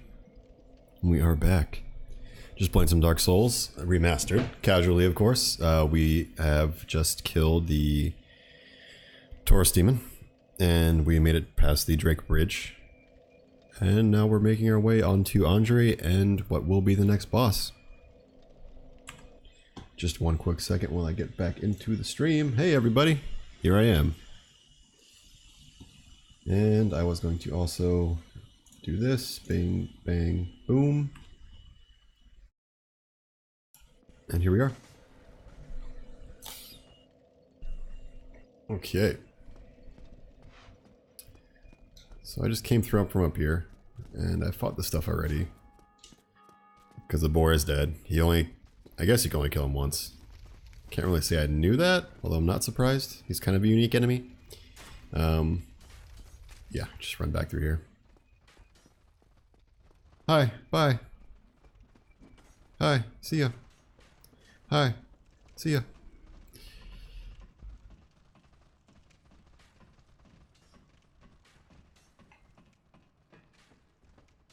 Later, dudes. Okay, with ladders, I should call out. When you're climbing a ladder, you can get knocked off. It takes a couple consecutive hits. So you get hit once, and then 1 or 2 seconds later you get hit again. You kind of see your guy stutter a little bit, and if you get hit, I think 3 times, you will fall off the ladder. Which is no bueno. Funny thing about the later Dark Souls is they actually flushed out combat, like ladder combat. So when you get to Dark Souls 3, I've had epic PvP matches that took place on a ladder. There's ladder strats. It's kind of funny. Oh, that's a good drop. All right, let's go get my souls back. So with those guys, like I said, you can kick the shield. I don't quite have enough damage or power to just blow through it. So yeah, just kick. Eventually when you get a big enough weapon, you can just swing and it'll stun lock him. Okay.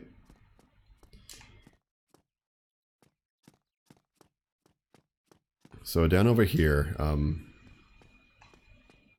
you want to go over here. It'll give you a nice little shortcut. If you noticed when I was running, a second ago when I was running back from the bonfire, where I had killed the boar, in the background there was a closed gate. And that is that gate right here. This gate is open, so when you first come into that area, it is possible to sprint through this hallway and make it through the gate before the undead closes it on you.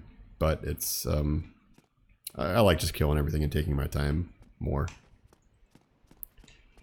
Over here, a halberd, kind of a trash weapon. Down here is the guy who closes the gate on you.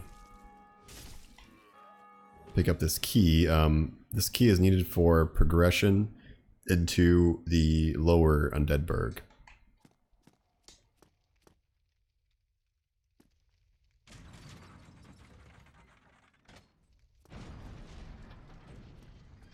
And open the gate. So that was now open. If we need to run back, we don't have to go through the underground area with the hollows. We can just sprint through to here. Oh, over here is the church. You can go that way. There are like 4 Baldur Knights and a Baroneck Knight. That big guy in the background is the Baroneck Knight. It's not fun to fight through them. There's no good reason. If you're trying to farm where the Baldur Knight drops, the side sword, pretty good weapon. You can kill them, or if you want to get Tat Knight shards, you can farm them as well. Really, you can just go around the back. That's the way most people go. That's the way I'm going to go right now. You can avoid fighting all those Baldur Knights.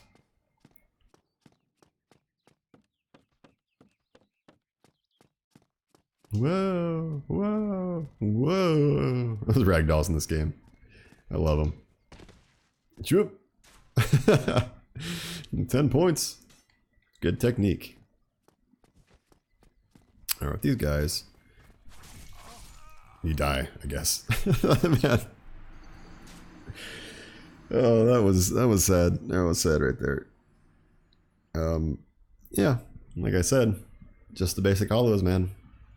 In this game, you can just get wrecked out of nowhere if you're not careful. I mean, it doesn't help that I have no armor on, but the armor doesn't make that much of a difference. So, I mean, had I had basic beginning game armor there, I could have still died anyway.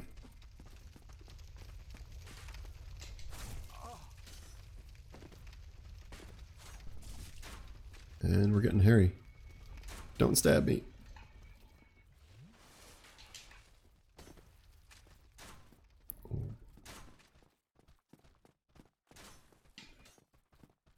Now the Balder Knight should be back up here, so we kind of got to take it easy. Yep, there he is. And oh shit.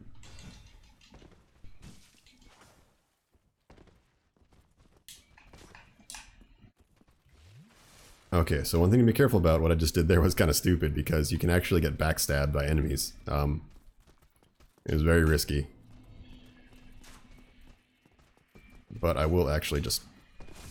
Oh no, oh no, oh no.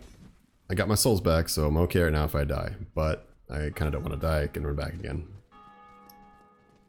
I'm just going to run to the next bonfire. That is the best strat for me to do right now. Too many enemies, too low health. Don't want to deal with it.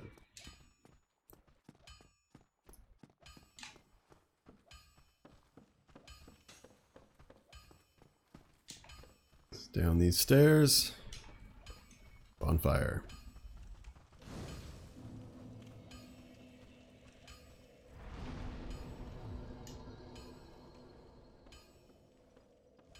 And if you keep going down the stairs, you get to meet your first friend.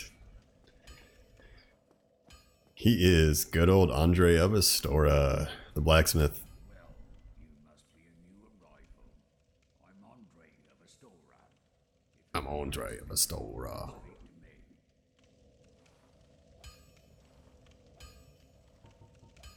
And he lets you can buy equipment from him, of course. You can repair your equipment, but the best thing is you can reinforce your weapons and your armor. Now, weapon, of course, is what I highly recommend you do first right away, is just make your weapon stronger. It'll help you the most. So I need 2 more shards to get to +3, but that's fine. +2 is okay. Reinforcing armor is pretty useful if you have a set you're willing to stick with. Now, I mean, depending on your playthrough. Casually, you can reinforce some early armor and it'll be good for a long time. If you want to try and max it out, you can wait to reinforce stuff a little bit until you pick up a set that you like. So that has some good defenses. For now, I'm not going to bother. A lot of people, what they do is they will actually... Let me see if I can buy the 3 shards here. Yeah, cool. And I'll upgrade to +3. You can buy your shards, upgrade here. Crest Victorious, go over that later. Weaponsmith and Armorsmith box, you can repair stuff and reinforce stuff at... And Ripper box. Yeah, repair and reinforce stuff at your bonfire. The Battle Axe. This is a really good weapon to have if you don't have anything else. It's a little slow to swing, but it does high damage to like bosses. And actually in the speed run, normally you'd pick up the Black Knight Halberd. You can't use that at this point, so people will come here and buy the Battle Axe, upgrade it a few times, and use that until they have enough stat requirements. Or enough stats to meet the requirements.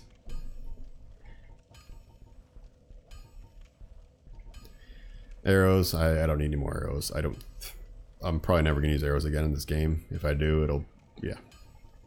Oh, learn gestures, that's right. Hoorah. So this way is the Darkroot Garden. It's kind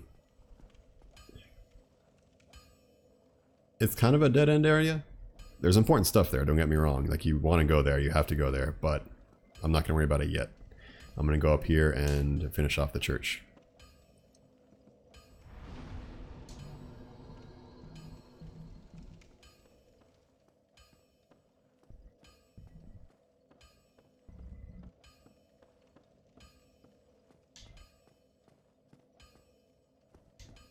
Oh, and by the way, this hammer noise, tong, tong, it stays this loud until you leave this area and cross that bridge. So don't like Sometimes I'll leave my character at the bonfire and walk away and take a quick break. You just hear that noise over and over and over again. Not fun.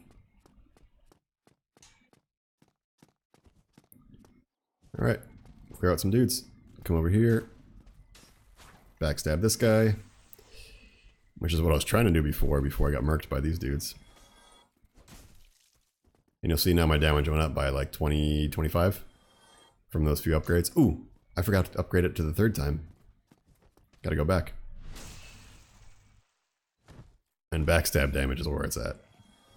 Actually, parry damage is where it's at, but, you know, parries are hard.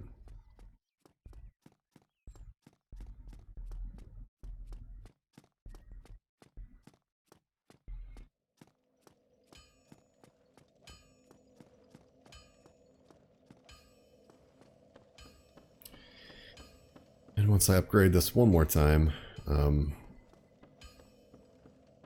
be at a good spot. Next boss should be pretty easy with that gold pine resin. Well, you need it. Goes up to 133 damage, which is solid.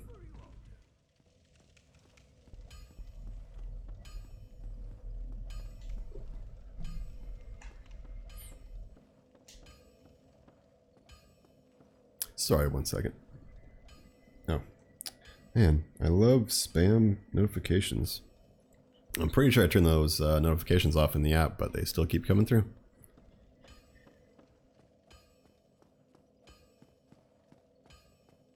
Where am I going? There we go.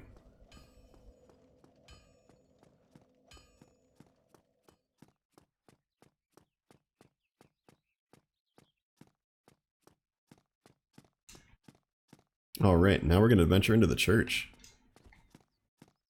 I'm just kidding. It's not that big of an area. It's like two rooms. First things first, deal with this guy. Now this guy has some pretty interesting drops, but they're all pretty rare. You can get his helmet. I think you can get his armor too, if I'm not mistaken. But you only get one drop. And they're, like I said, they're rare to get. I think I've only ever gotten the helmet like twice in the years of playing Dark Souls. And the strat is just sidestep him. Titanite shard, yep, no helmet.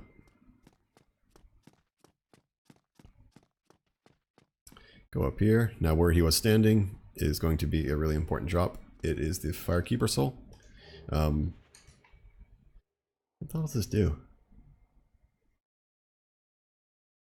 Oh, it increases the power of your Estus Flask. That's right. Yeah, get that. You gotta turn it into a Firekeeper. And the best Firekeeper, or the first Firekeeper you can get to, I'll show you where she is. So over here is an elevator. This is a shortcut. Before you go through the church, you definitely want to get this.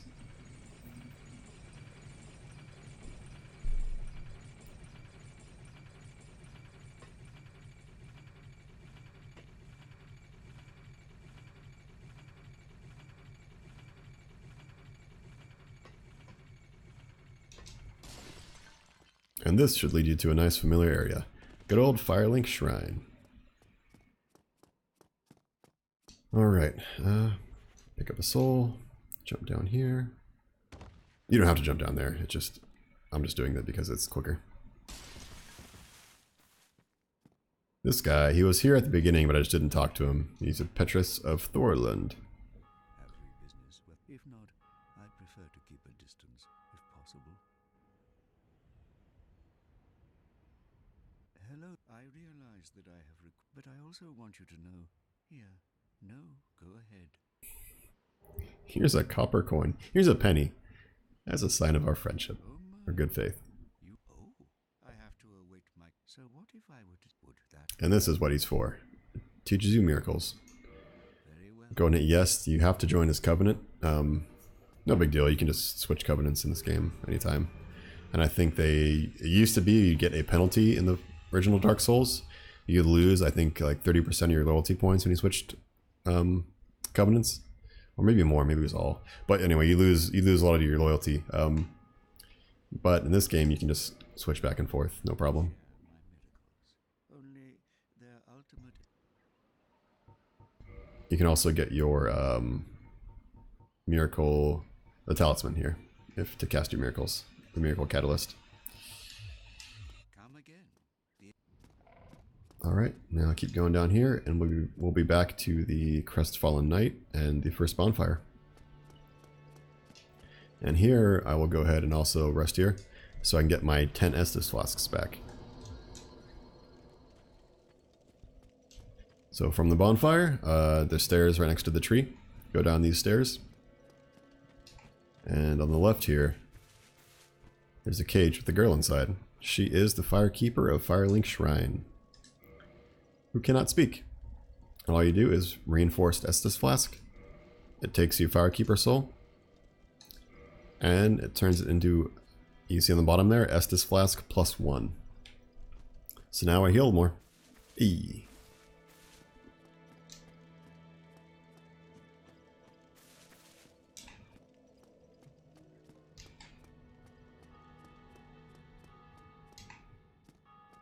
And we'll go back up and continue the church. That pit stop is done. Got my Estus, got my powerful Estus. Oh, the Firekeeper Soul, you can use it to get like humanity and some health, but don't do that. Never do that. It's not a good idea.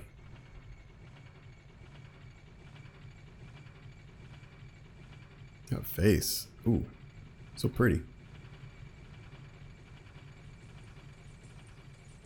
Okay, since we rested up here, the knight's gonna be back.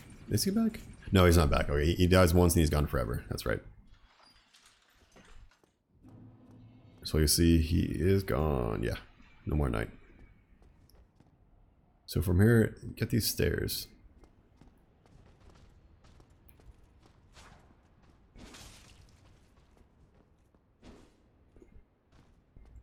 And the name again up here is going to be kill everything before you die.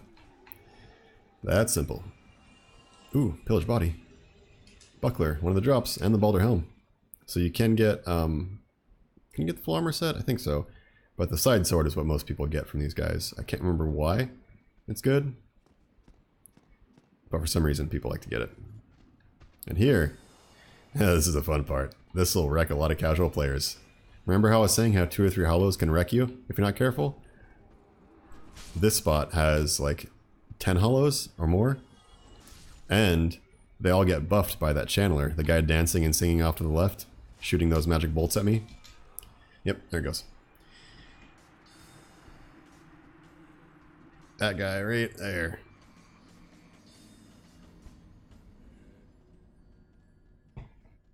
I think I might want to armor him to roll through this. Yeah.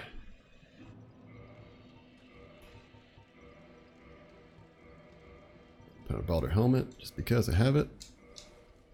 Ooh, that's a fat roll. No bueno. That'll be fine, I guess. See how much slower I get with clothes on.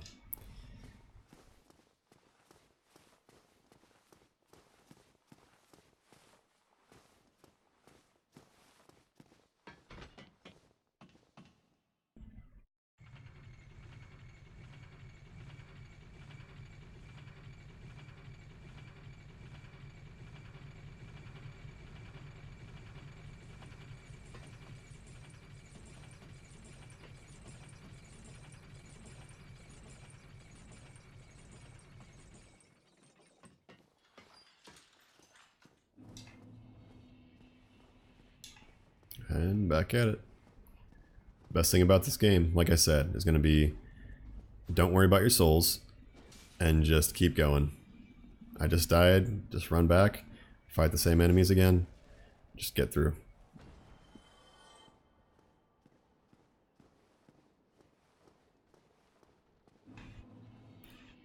Actually, I'll show you a pro tip real quick. Remember when I said I'm not going to use the bow again? Well, I lied. I'm about to use the bow. So what it's best for is cheese strats. You can cheese most enemies with the bow. Most zones will have a cheesable, like, hard spot. Here, that dude causing me problems. I'm just gonna kill him. That easy.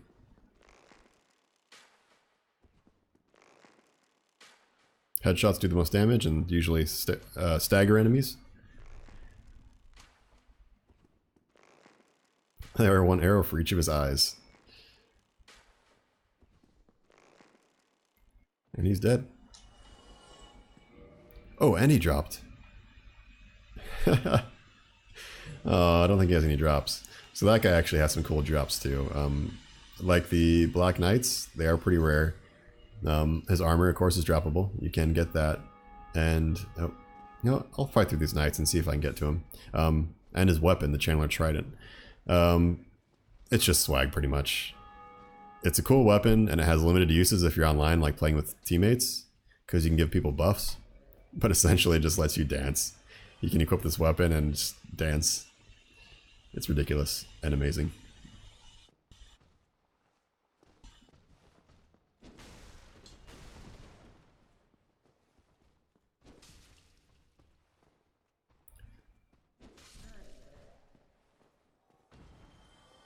Yeah, no drops. Bummer. Oh well. Maybe next time I fight one of those guys. And those guys do not respawn as well. So there's a certain number of them. Much like the Black Knights, later in the game you have a lot more opportunities to kill them and farm them. But it's all about luck this early in the game. Now that guy's dead, he can no longer buff these guys. So you'll notice they no longer will have a blue aura about them. They're still dangerous, but they can't be buffed.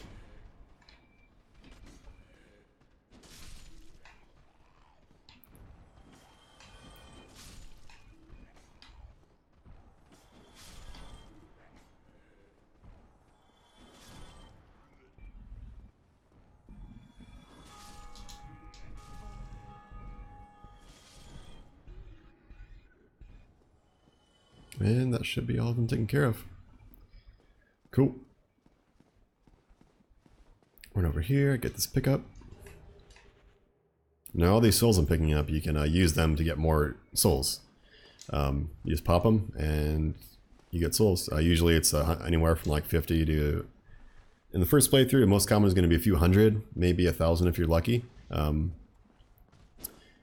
I usually hold on to them and use them for purchases. Like if I need that extra little bump of souls later, say I need 3,000 a level and I'm at 2,700, I don't have to go fight something else to get just to get those souls. I can just use the soul and level up. Or if I'm trying to buy stuff, like spells, I'll definitely hold on to a bunch of those so I can buy spells. So I can only worry about leveling up with the souls I get from enemies.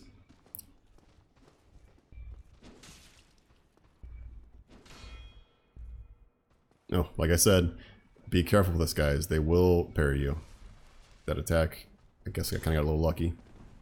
Although I can't remember. So in this game, actually, every weapon pretty much, not every weapon, but certain weapons cannot be parried. Usually it's the bigger weapons. Sometimes only if a weapon is two-handed. Actually, is that true? It might only be Dark Souls 3. Anyway, some weapons just are not parryable. Some attacks are not parryable. So this one might be one of those non-parryable attacks, which is why he is not parrying me.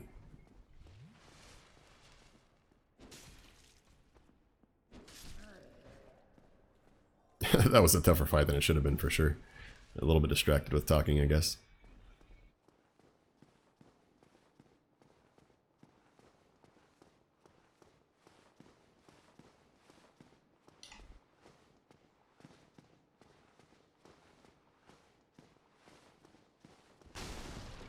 Roll and crush, roll and crush. This guy has a good little drop. And some humanity.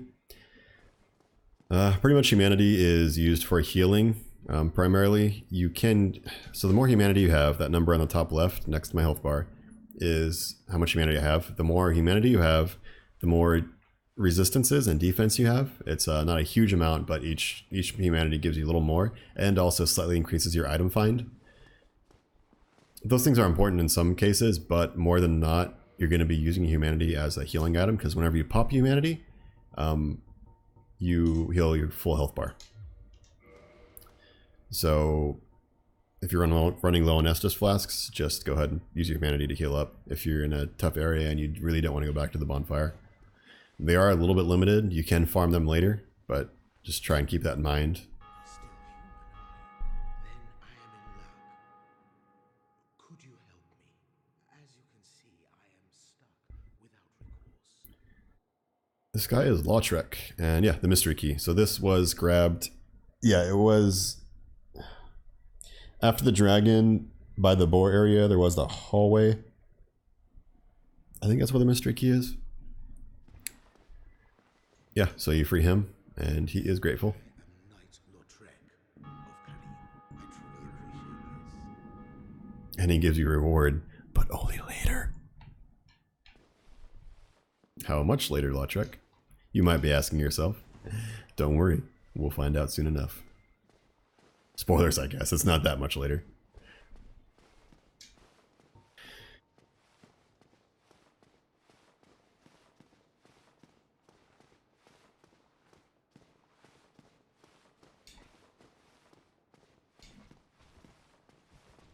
There can be some hollows hanging out in this room, so be careful if you just run through.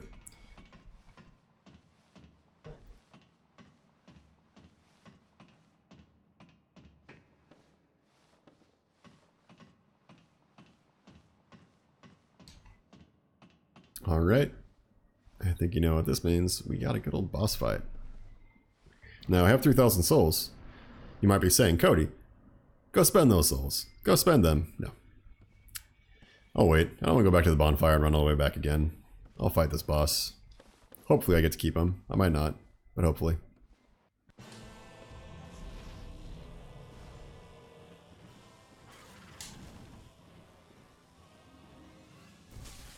Victory!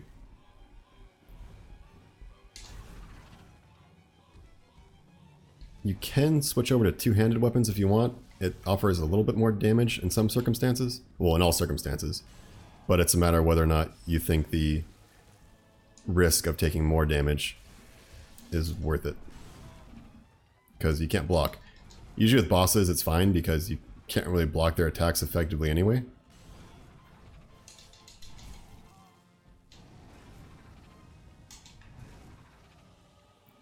Do you mind? Thank you. Oh, what the? That reach. Oh, shit. Heal up just to be safe. Oh, I guess I could block that attack effectively. Yeah, shields, they're cool.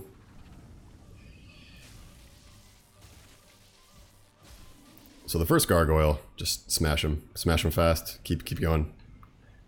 You want to kill him quick, otherwise you have two gargoyles to deal with, and depending on how you are at this game, that could be easy or it could be impossible. And 10,000 souls, just like that. Gonna take my clothes off again because I hate running so slow. So with that, if you want to run faster and still wear armor, you need to level up your endurance. Yeah. That'll increase your stamina pool and let you wear heavier armor. And still be able to run. Man, I always like the claymore, because look at that. You get a freaking giant scabbard. Like, not many weapons in this game give that much detail.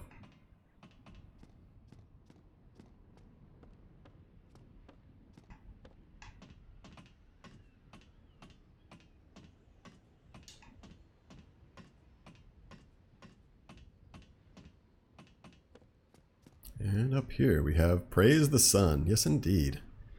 We have killed the gargoyles and we are pulling a lever.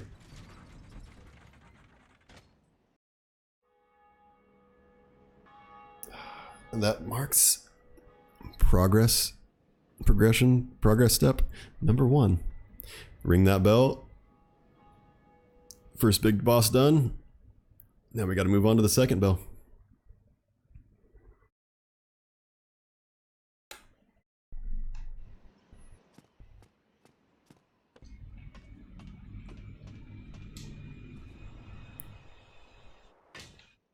If you haven't yet, I recommend watching some speedruns for this game.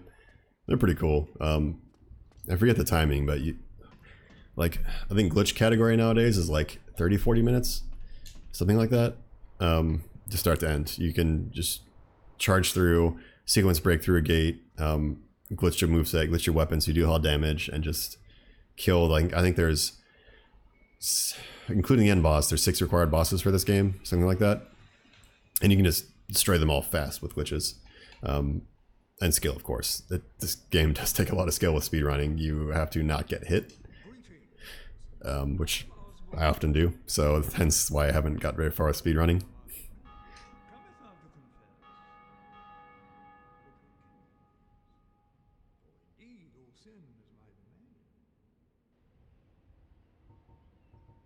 Of course, learn your gesture. Every NPC, I think every NPC will give you one. Take it. And here I might buy a few more homeward bones because I have a lot of souls and I don't really need to level up that bad. Yeah, that's good.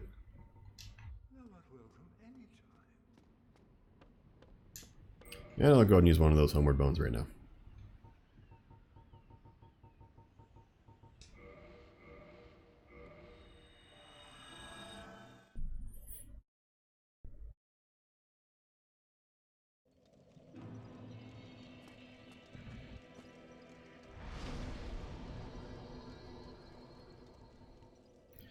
Let's get 18 dexterity and 20 strength, and I'll bump up my vitality a little bit. I kind of want to keep that moving at this point. You kind of want more health if you're playing more casually. If you haven't played this game a lot, having more health will keep you alive, obviously. But if you are okay with dying, you can get away with not having much at all. Alright, where to next? So I can go down to Lower Berg. Yeah, let's try that. I'm gonna try showing off the Lower Berg skip. Or Lower Berg skip. Skip to the Lower Berg. I don't know if it has an actual name. And we'll just run through. See if we can make it through to the next gateway in safety.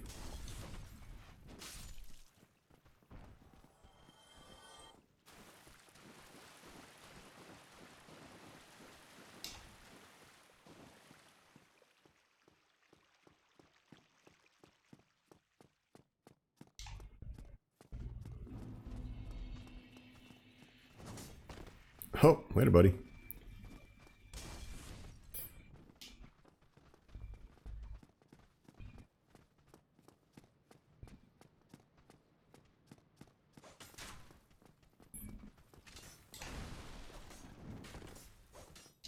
Alright, so I'm coming up to this bonfire because I'm going to try this a few times and I don't want to have to run back every time I fail, because I am going to fail. Definitely going to fail at this a few times at least. And when I do, that run's going to suck.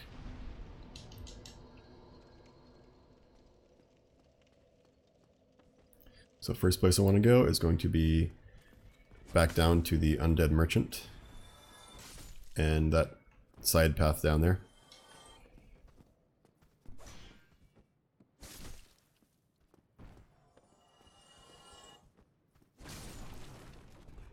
Just kill these guys because they're going to be a hassle. They're going to follow you and it's not going to be fun.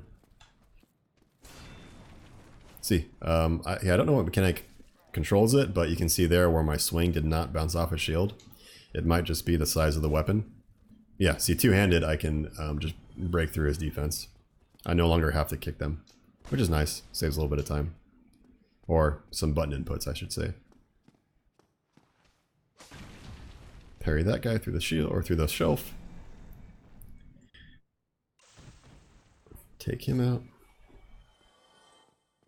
And the skip is up here. Like I called out before, it's up the ladder at the end of these hollows. You do a little bit of jumping shenanigans. But for now, I need to just take these guys out, otherwise they will be a pain in the ass.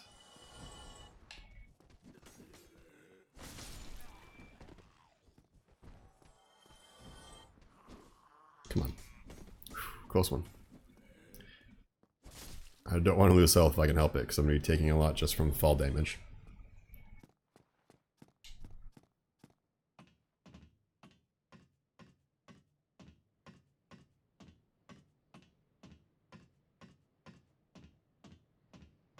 Okay, now this is when it gets a little tricky, because like I said, you have to jump onto this thing right here. Nope. And see that, there's the damage I take. I can do that 2-3 times probably and not die. And then I'll have to chug a couple Estus flasks. And you'll never really die outright from failing these, but just the fact that you have to drink every time you do fail, it means you can only try this so many times before you have to go back to the bonfire.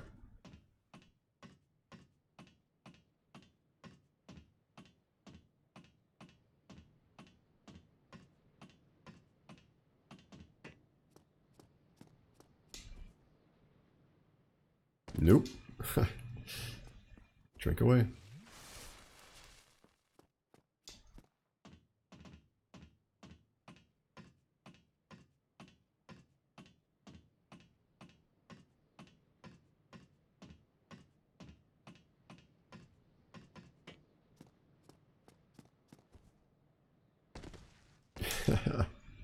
That's a funky jump.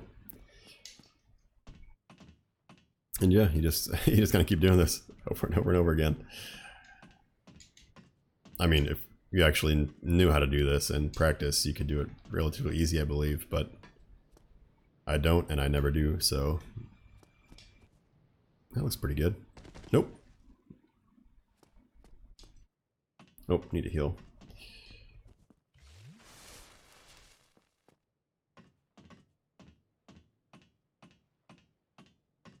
Now, I don't actually have to do the skip. I have the key I need to go down to the lower berg, but I just want to show this off, just in case you wanted to skip this. And the time to do this, like I said, would be when you're really underleveled, so it's going to be a really hard fight to get through. But the best time to do this is probably around level... Don't jump at all. When you first start the game, between level 5 and 10. Beyond that, you're going to be so far that you might as well just get the key and go the normal intended route.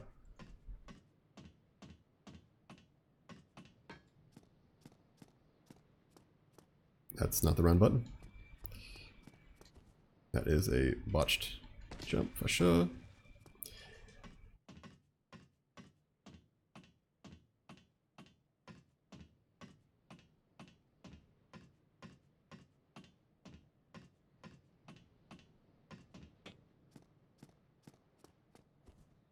Oh, no, that was close.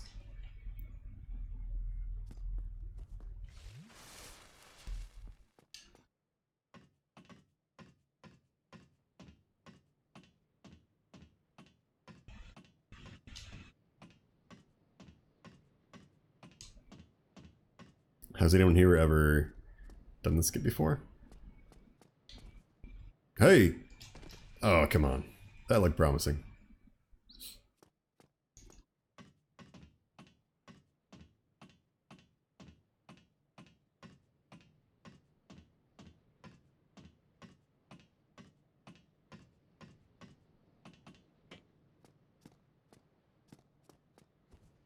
There it is.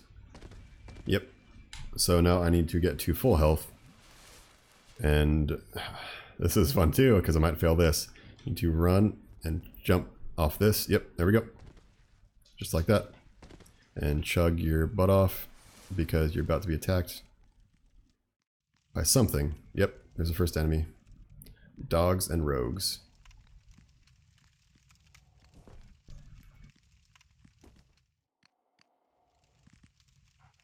You almost want to put on a different weapon for this. I really should. This weapon is way too slow to take out dogs. At this level. If I had more health and more defense, yeah, I'd try it, but not at this level. Speaking of which, I will put on armor so I can survive a little better.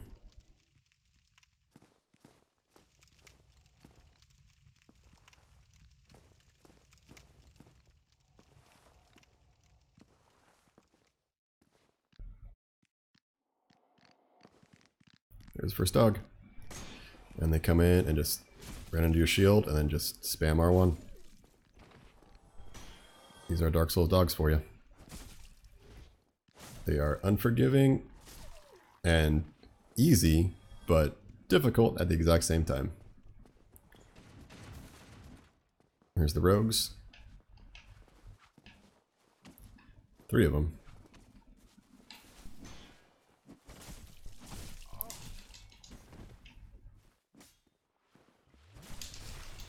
Ooh.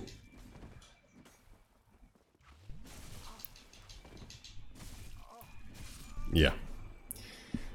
This zone's a little bit tricky to get through. I mean, I probably shouldn't have gotten so flustered right there. I could have survived had I not backed into a corner. But yeah, you got to get through all that and then get to the boss and kill a boss. And if you fail, you're back to the bonfire and you got to do the skip again just to get down there. So I'm not going to do that anymore. I'm just going to go back and go the attended route.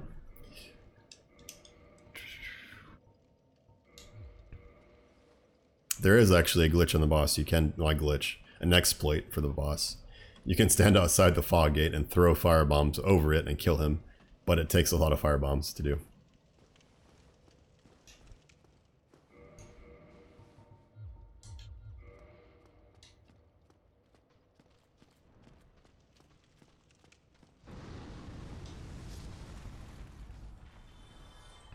And the dragon's back. So now the best thing I can do is going to be run out here, get him and breathe his fire again. And once again, breathe fire, hide behind this wall, don't let him see you, just hide behind here. And once he jumps down, just sprint for that bonfire up there.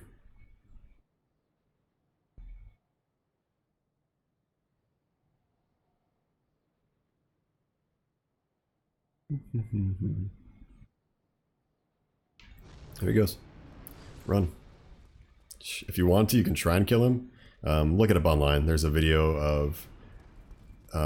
there's a spot you can stand in where you can dodge his fire breath attacks, but it's still tricky to pull off, and it only gets you it gives you 10,000 souls, which is a fair amount, but it's not quite enough to make me want to try it over and over again.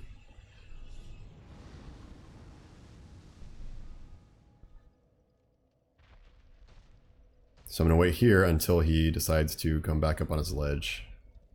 Hopefully. You know what? Maybe I'll just rest at the bonfire.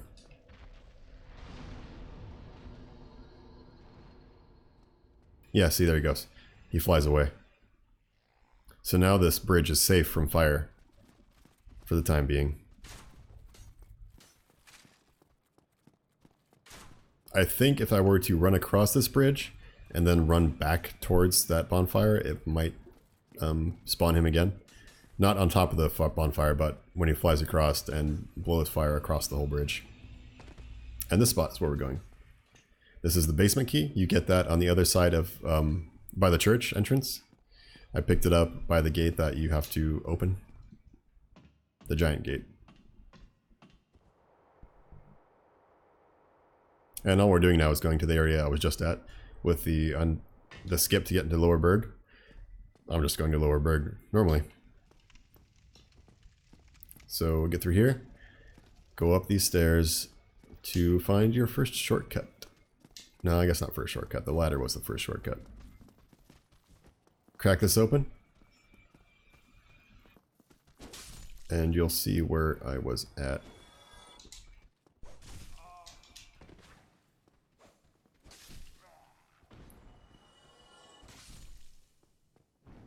Ow, you jerk.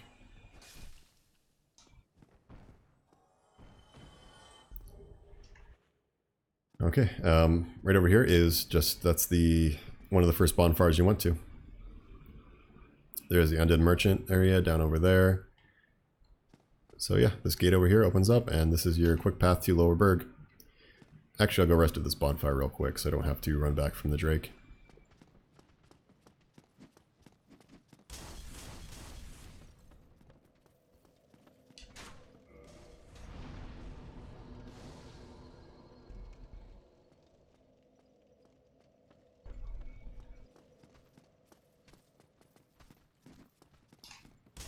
And with this run back, the idea is to, of course, not get hit, but... Ooh, that was a rough hit. Run back here, careful, because that gate is wide open, almost to the ledge, so you can fall off if you're not careful. Run down here. Over here, and this is the tricky part, you want to hug this wall over here, and then roll across the fire, in this corner and stay in the corner. Just don't move. It'll just kill all the enemies, all the dogs down here. They'll see you out the fire and run at you and just jump in. It's kind of ridiculous. The AI in this game is brilliant.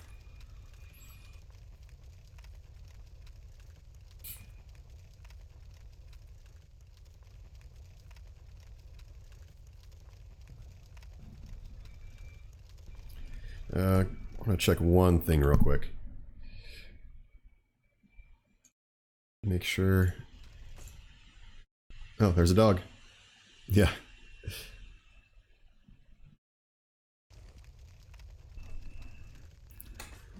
Hopefully he will decide he wants to run down into the fire. Roll back over here. Get him to come on over. There he goes. And he's dead. That easy. Alright, so now that the dogs are all dead, well, most of them are dead, I'll head back over this way to the right to come across our first NPC in the wild. Please let me out of here. Somebody, anybody, help me. Unlock the door. Damn, I'm finished. How did this ever happen?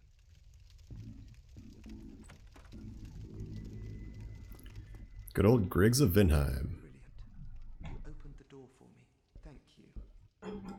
Careful you don't accidentally push one of your shoulder buttons if you set your controller down, because it will happen, and you will hit this guy, or any NPC, and it is a nightmare.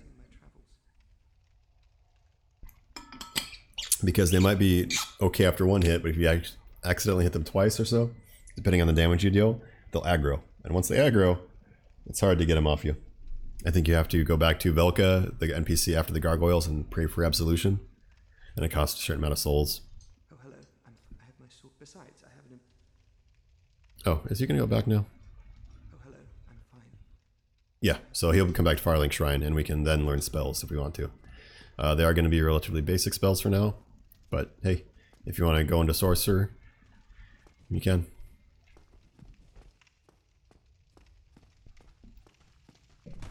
Hey, buddy.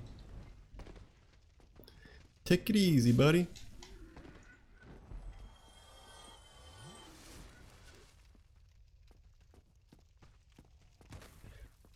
So this area can be a little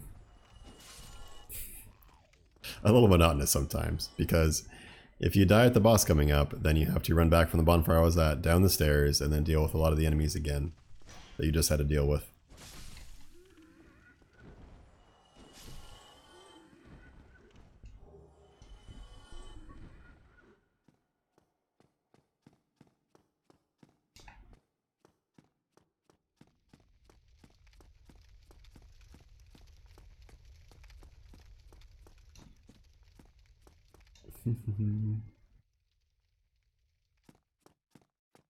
Okay, so we're getting back to the area with the dogs, and of course, you guessed it, the rogues. Whoa, you just pop in? Can't do that. Oh shit, that's right. So you can actually kill some of these guys before they even kick the doors open and ambush you. But I missed it, so we're just gonna kill them like normal.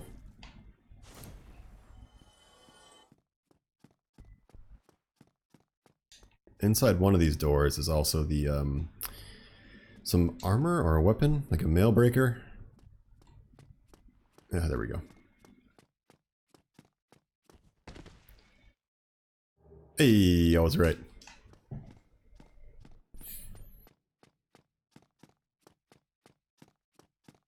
It's just a dagger, it's not very good. I've never actually like seriously used a mail breaker. In Dark Souls 3, your sorcery class starts off the mail breaker. But, I mean, obviously you're just casting spells, so you hardly ever use it anyway. Let's get ready for the dogs. There we go.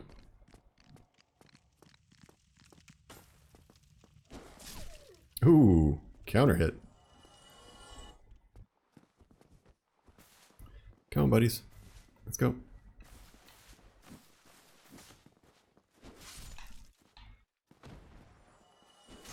Not so tough now, are you, huh? Oh, if you didn't see before, when I was getting hit by the enemies, by the rogues when I died last time, they got me with bleed damage. Now bleed damage, how it works is it builds up a meter on the screen every time I get hit, and when that meter gets full, it just deals a massive amount of damage to your health. So you got to be careful of that bleed damage. There's the rogue set. And here is the boss. We're actually going to try that cheese and see if we can't kill the boss ads with just a few firebombs. Now I don't have many, and I don't want to use my black firebombs if I don't have to, but it's a fun little trick we can try and pull off.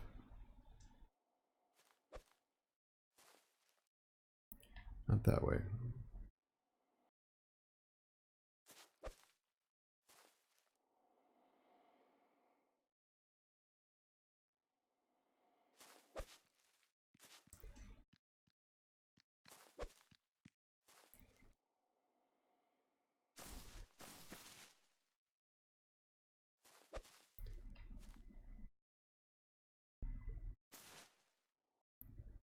Can't remember where exactly you have to stand. There we go. No?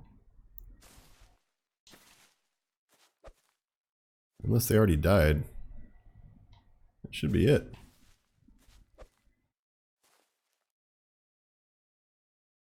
Huh. Well, guess I'll just hope that's them. Actually, I will switch to my other sword, because there is a tight area I want to stay at.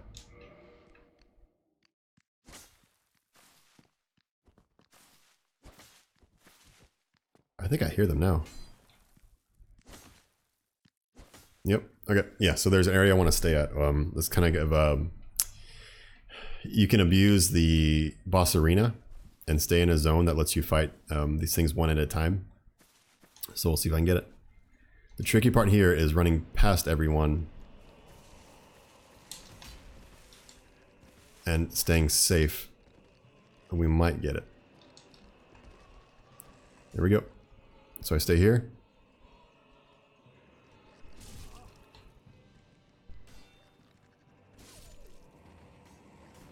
And I gotta be careful because, see, I have the Capra Demon on me right now. And he really needs to fall. So I need to keep my block up. Because he can hit me right now. if I'm not careful. Yep. And he falls. And the idea now is just to plunge attack him. Of course, wait till he's done attacking. And try and hit him at least.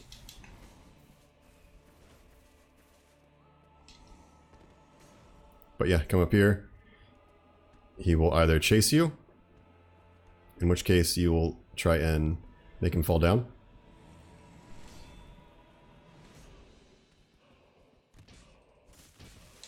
And you just rinse and repeat.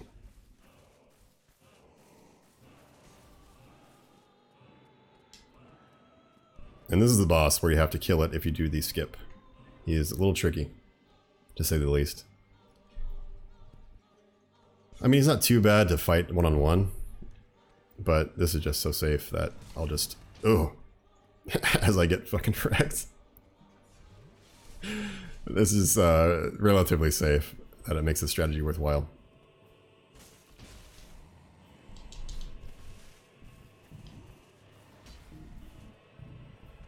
Especially with a slow weapon.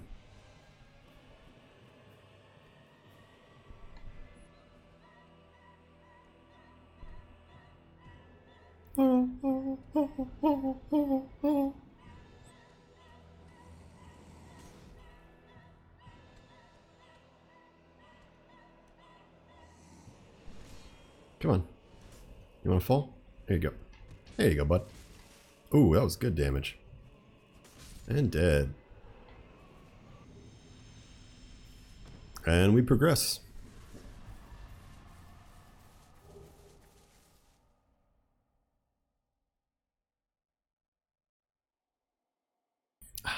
Feels good, man.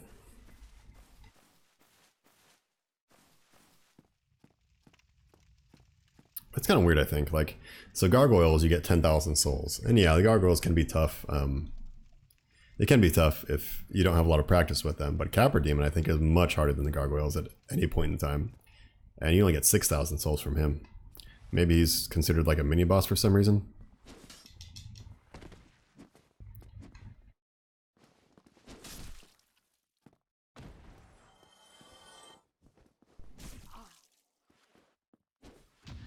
Oh no, don't kill me. Don't kill me. Oh, okay. Forgot about that. So you can totally get parried by thieves as well.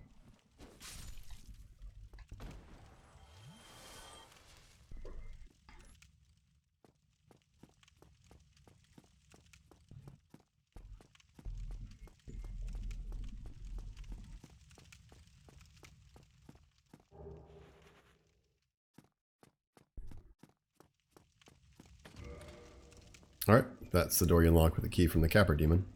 It goes to the next super fun area of the game. But for now, I want to go up this way and take care of a shortcut real quick.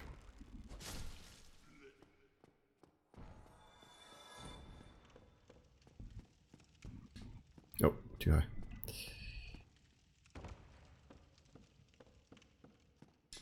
So over here is the, what's she called? The hag or something? Okay, stuff you can buy here. You want a couple of these just to stop poison if you absolutely need to stop a poison. If you're almost going to die. But usually poisons you can just tank out with Estus flasks and be okay. You really want to get a couple of these because in a zone coming up, Toxic will be like a nightmare. If you get hit by it, it is a very, very, very fast poison, and unless you're close to a bonfire or have a lot of Estus flasks to keep yourself alive while you run to a bonfire, you will die. So get a few of these so you can stop Toxic. Just a few. You don't need, like I probably didn't need 4. I could probably just buy 2 and be fine, because you will come across them naturally later.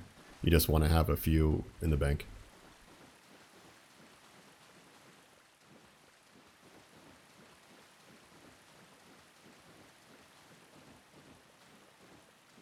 And this gate here, I guess I'll show you where it goes to.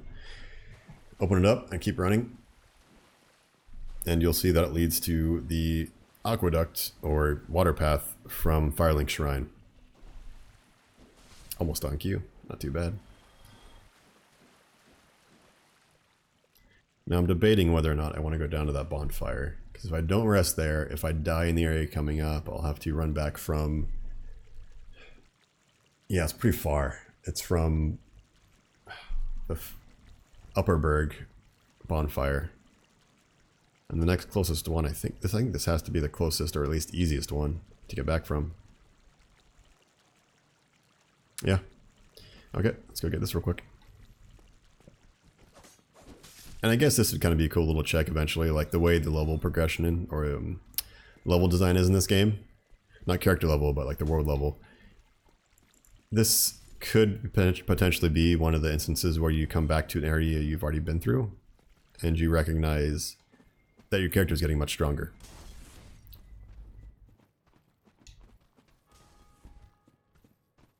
Hey, look, there's Griggs. So if we wanted to, we can get some spells. We'll talk to him in a second as soon as I kill this guy.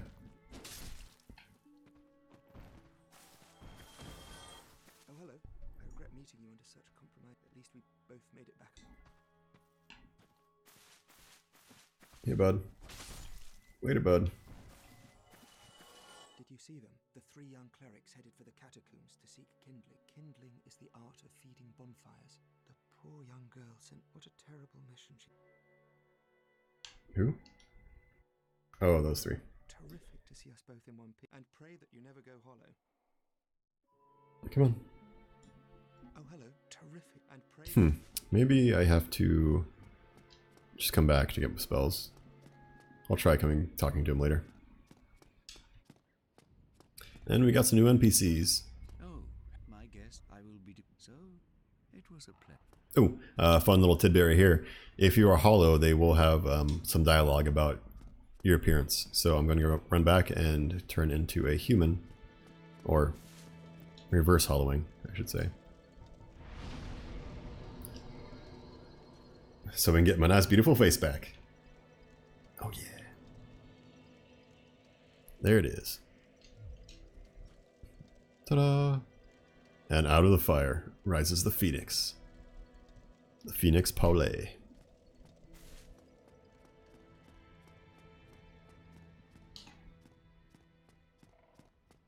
I really hope they don't mind that I'm naked.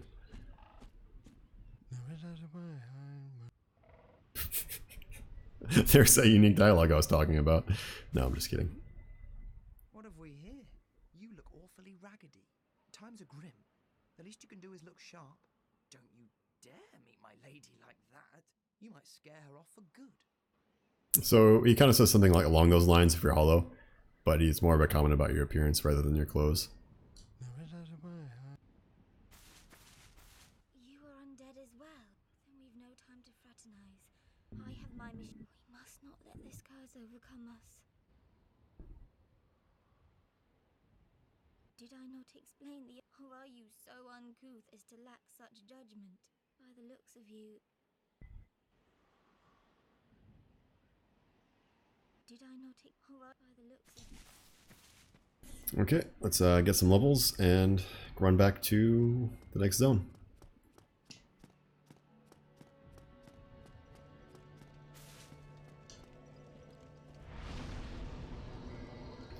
I think I'm just going to keep strength going up a little bit and vitality. I'm probably going to do endurance for the next 2 or 3 points just to get some more stamina and to raise my equip load.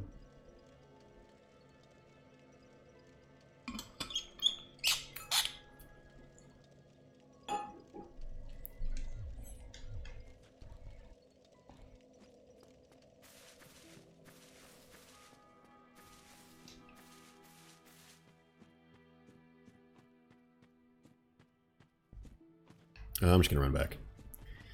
Just run past enemies in this game, I guess. If you're at a point where you just need to get through.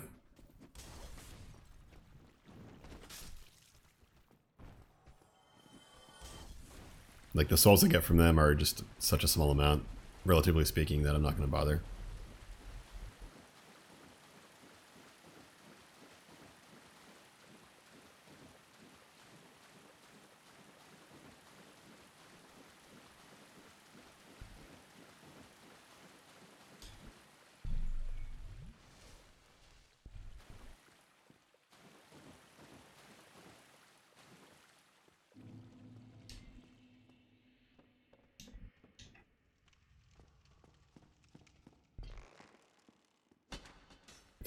Nice try. There we go.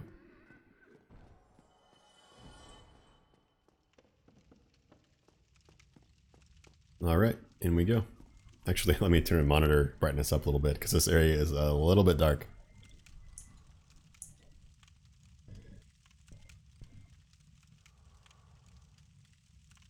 Actually, no, I guess I need to turn up my in-game brightness. No, that's not right. Maybe my... Huh. Contrast? No, that's not it.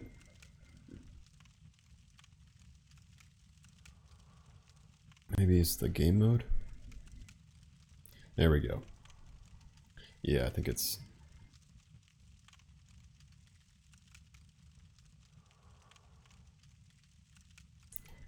There we go.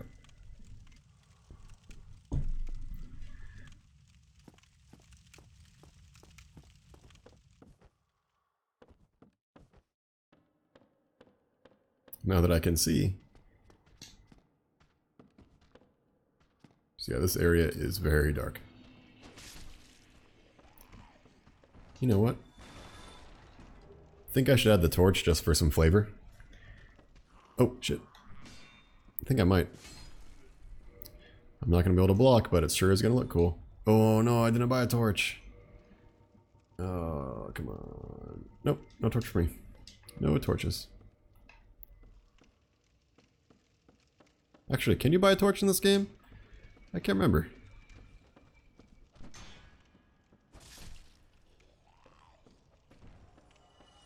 I don't think I've ever really used a torch.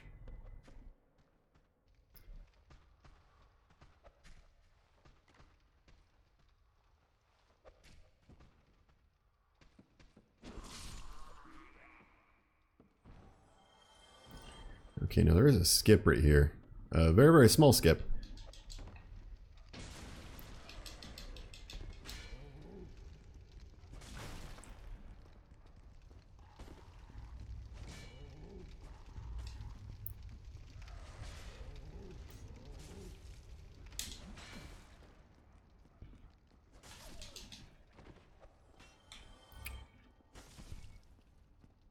So with this guy, you really just want to backstab him. That's the best way to do it. Just sidestep and backstab. Oh shit, didn't expect that to happen. See, that's what I'm talking about. These hollows, they are no joke, like the worst enemy in the game.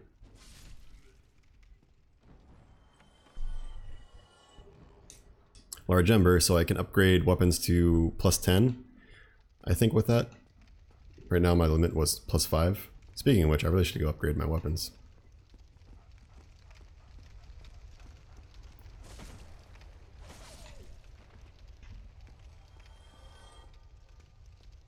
So I have two choices right now.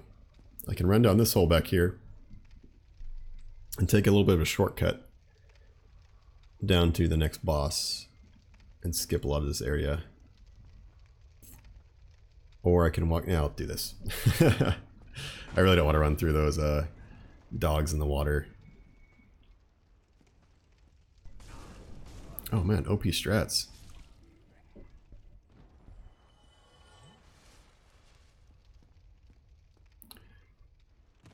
So through here and under this.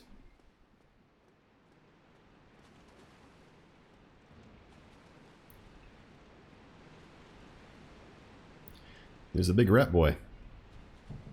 Now he looks menacing, but really all you gotta do is one plunging attack and he is vanquished. No? Oh, shit. I thought that was it.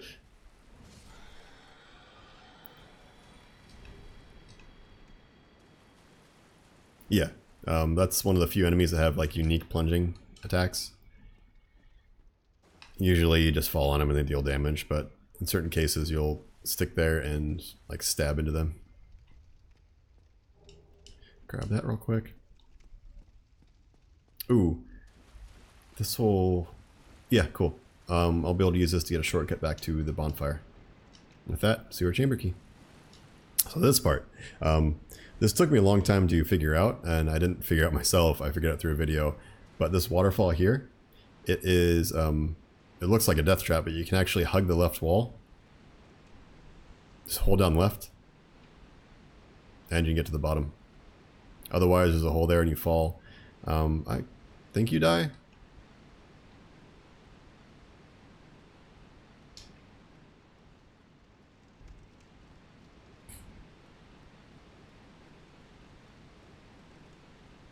If you don't die, then you just fall into the lower level, and you gotta fight your way back out.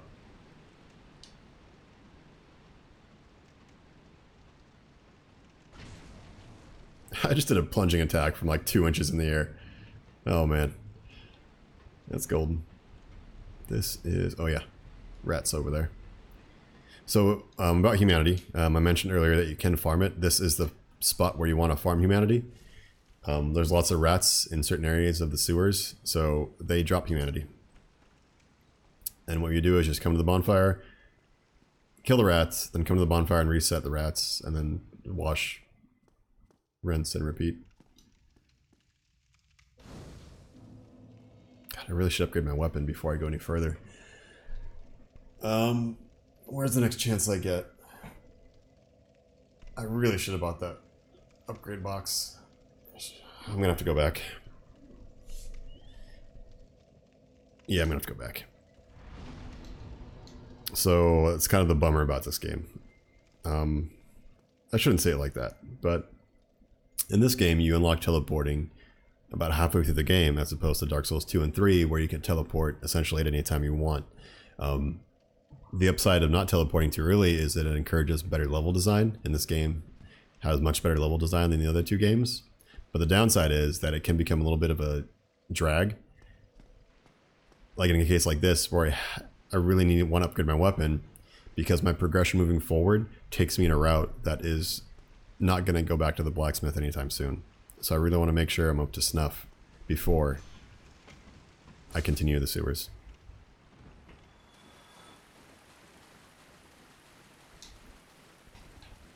And you also got to be careful because there are these dudes. You can see the slimes on the ground here.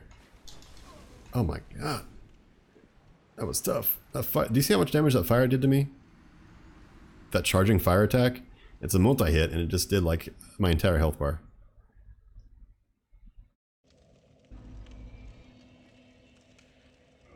That is ridiculous. Okay. Yeah, I'm just gonna run. No armor. Pick my souls up along the way and just run.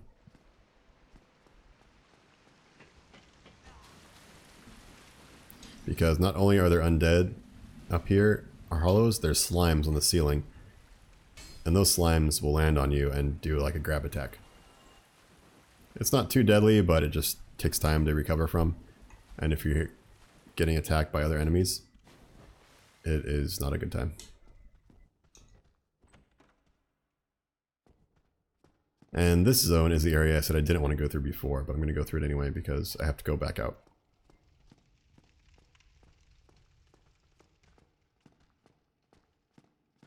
And one thing you'll notice, it's the return of our friend. A little bit hard to deal with this time because it's a tighter corridor, but same strat, backstab. If you want to attack while they're getting up, you can see there, I didn't do any damage. There's an invulnerability window. What the hell?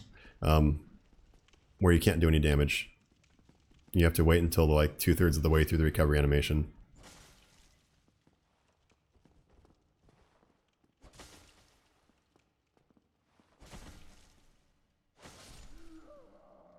This one has a guaranteed drop, the sack. Oh, remember when I was talking about put a bag over his head? Guess what we can do now? We can put a bag over his head.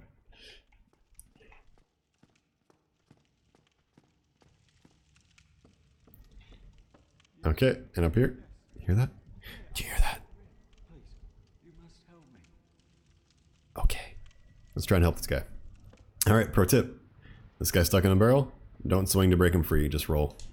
If you swing, you're going to need to deal damage to him. I would have been a supper without you. Been eaten alive. I shudder to think. Thank you. I am Laurentius. Or the greats. Oh, I'll never forget my dead. This guy will go back to the Firelink Shrine, and he will let us learn pyromancies. Which is actually really powerful in this game. Pyromancies are an amazing, like, secondary damage dealer or secondary skill, because it doesn't scale with intelligence or faith like sorcery or miracles do. All it scales damage from is the pyromancy flame equipment itself. You can upgrade it to +10 or +15, whatever the max is, and it deals increased damage that way. Versus like say Dark Souls 3, where it's each individual spell is a mix of either intelligence or faith, or either or. For pyromancy, this has no stat requirement, so any character can have the most powerful pyromancy possible. It's pretty nice.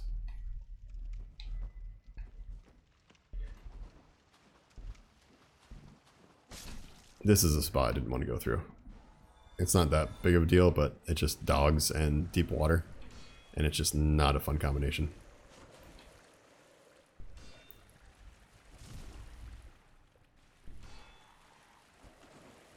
See, like that. Like, come on. You can't have iframes. Only I get iframes.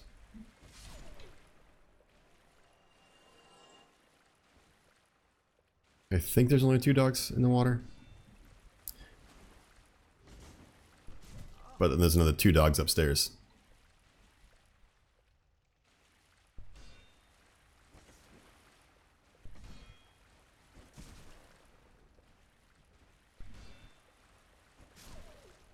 Ha! You got stuck on the pillar.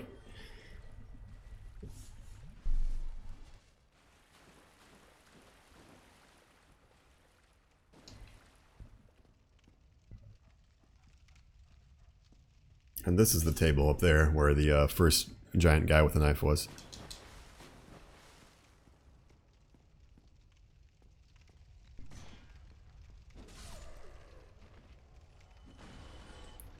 hear another dog. And I know there's another dog here, but I don't know where. Oh, yeah. This spot up here. So hollows are dangerous, and I know we've talked about maybe briefly the torch hollows before, but as you saw a few minutes ago, the torch hollows are the most OP hollows there are. So as much as a regular hollow can wreck you and ruin your day, the torch hollow is that much worse. Even that right there. See that little attack he did? They can multi-hit with that. And the output for damage is crazy.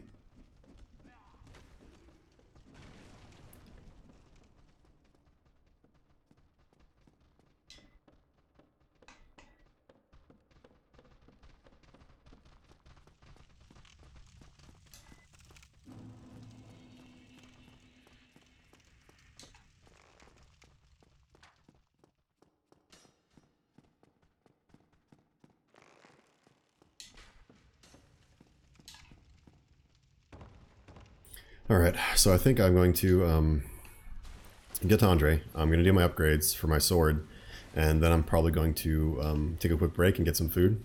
It is definitely time for lunch.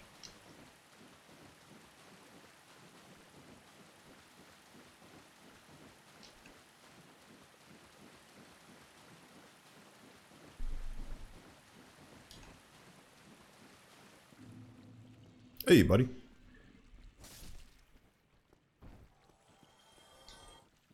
Ooh, actually, I can go, if I go all the way to Andre, okay, this isn't the strat you can do. So I have to run this long distance to get to Andre, and if I rest at a bonfire, I'm gonna have to run all the way back to where I just was. But since the last bonfire I rested at was in the sewers, I'm gonna go to Andre, spend my souls, and then just die. Just to do a death warp. It's by far the easiest way to get back. If I do have souls left over and I don't want to die, I'll just use the homeward bone. I think my intelligence might not be high enough, maybe.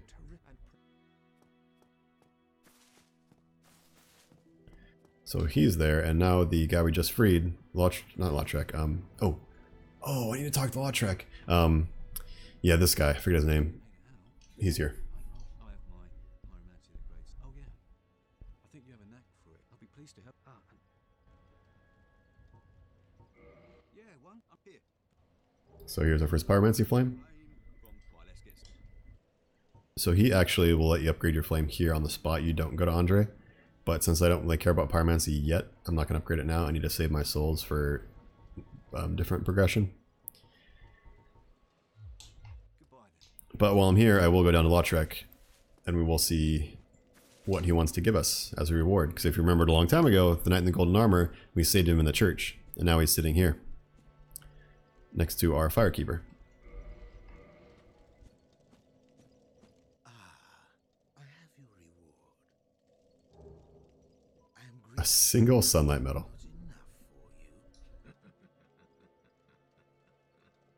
enough for you. As you can see, he's kind of a dick.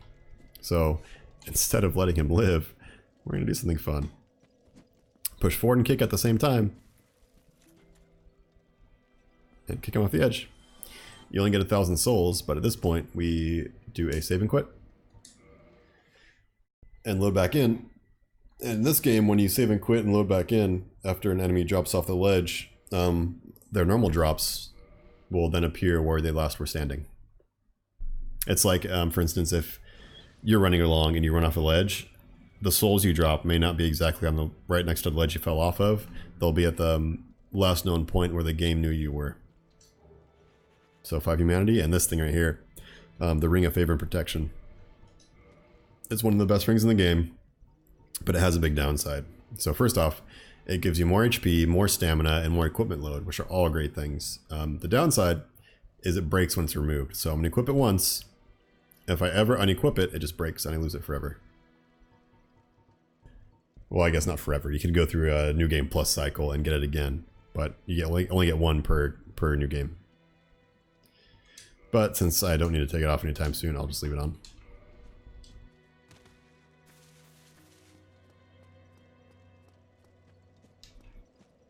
Alright, and now we go up to Andre of Astora to get our Sword upgraded. Hopefully we can get it to +6.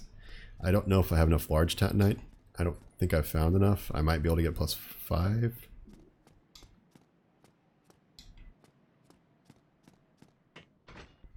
Oh, by the way, I know there is a secret area down there, but I just haven't been there yet. There's a few chests you can get, a Morning Star, Talisman for your miracles, some cracked red eye orbs for invasion, some homeward bones for useful. There's some useful stuff for low level characters or early on. I just don't need any of that stuff right now. I'm not going to worry about it. Maybe I'll go there later. Yeah, so we're going to go over here, run through the church, and hit Andre up.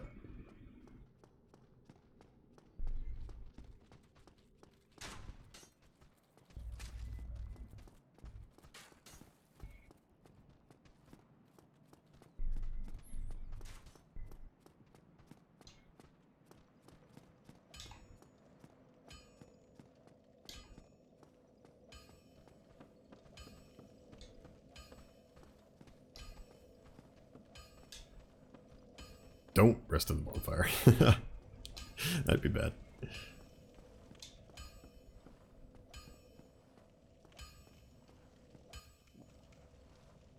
Oh, give him a large number. Yeah. So that thing we found in the sewers. That'll let him upgrade our weapon even more.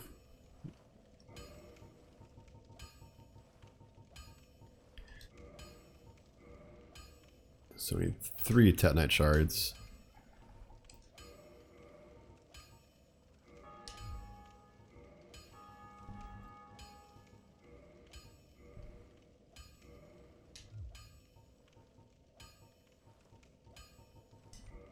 Oh, here we go. Yeah, so how this game works is every 5 levels is kind of like another tier for upgrading equipment. 1 through 5 is small tatanite shards. Then when you hit level 5, you have to modify it to hit the next level. In this case, it'd be using a 1 large tatanite shard to keep it going down the normal damage path. You can also upgrade it to a 2 different types of damage essentially, or different scaling. So you can see at the top menu bar here, it's Claymore +5 +6. If I go over 1, it'll scale it over from a Claymore +5 to a Raw Claymore.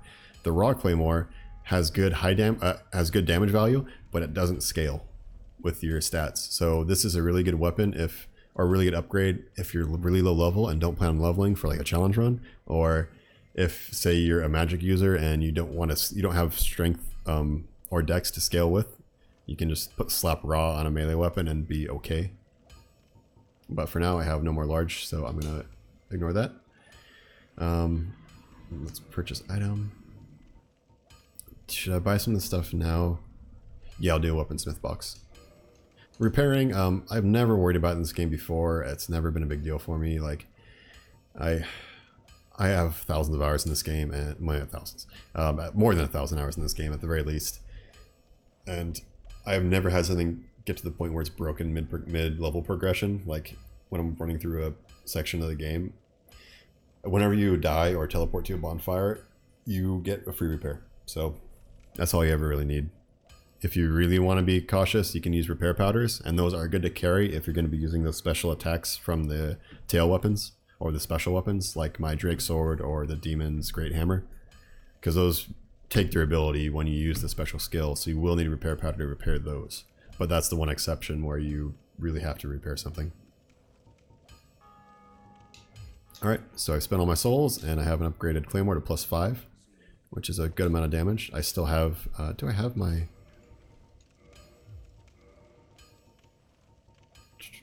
Yeah, cool. My gold partner resin is still here. I'm going to use that on the next boss so you guys can check it out. Or you people can check it out. And this is where I'm going to die. This guy here is the Titanite Demon. He's pretty cool looking. And since I want to die to go back to the sewer, I'm just going to hang out here. Just like that. We teleport.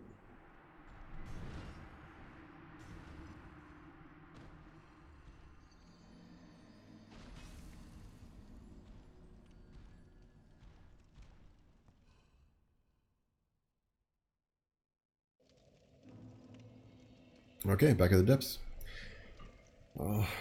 That is enough progression for now. I am going to go take a quick break and get some food and a drink. I'll be back maybe like 20 minutes at the most, maybe half an hour. So yeah, feel free to hang out and listen to the calming music. Calming ambiance of a bonfire.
Hello everyone.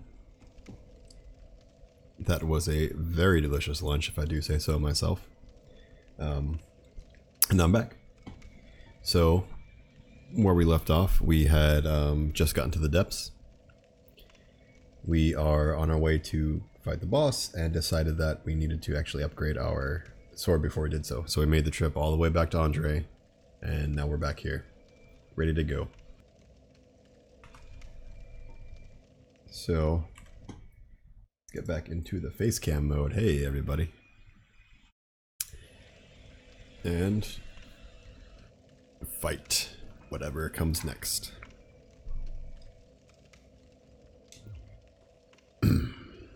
With Baghead. Oh yeah. Oh, actually, you know what? I do want to go ahead and not chug humanity. Pop a couple Estus. Get my words totally backwards. Pop a couple humanity so I can kindle this bonfire. Because having 10 Estus flasks for the next few areas is going to be pretty handy.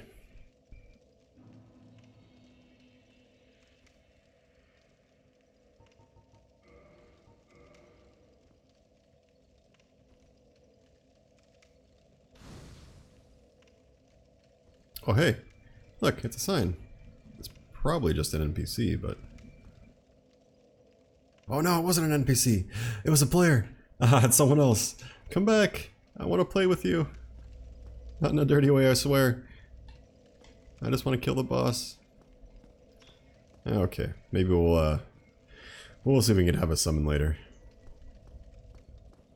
But for now, let's go kill us a boss.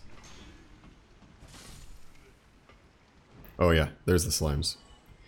They drop when you run underneath them, so heads up.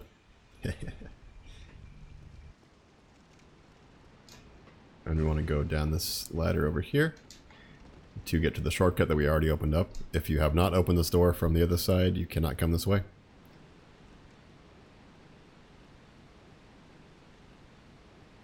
And down these stairs over here.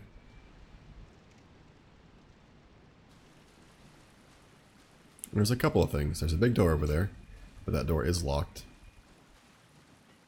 And there is an NPC over here too. Sorry, just checking to make sure I got everything in the kitchen all dealt with. Aye, Shemai, and good day to you. I'm Donald of Xenos. I'm just a peddler of sorts. I adore trinkets and oddities, so I trade for them. So a guy sells resin, which is good. Bottomless box, don't care. And besides that, he sells crystal weapons, which have higher damage, but they are much more fragile. And we have some armor. The armor actually looks pretty cool. But no matter. No, not to worry. Come back again. I'm Get always available. out of here.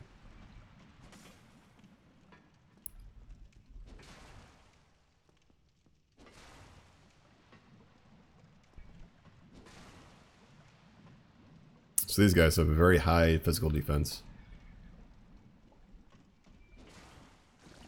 And they're not worth much as far as souls go. They can drop a shard, I think, but that's not a common drop. If you have elemental damage or a caster, they will get taken down pretty easily. Sorry, one sec, I do want to double check the kitchen. I'll be right back.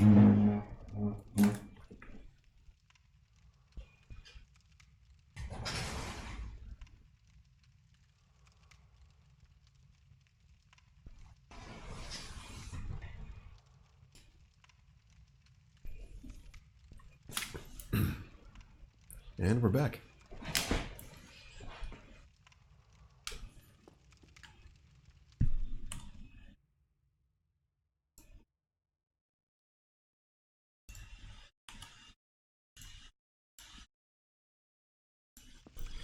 And now we're back.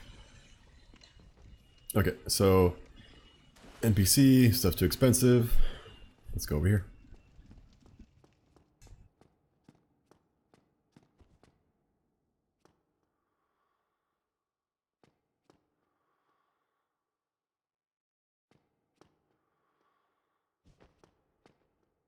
Oh, there he is. See that dance up there?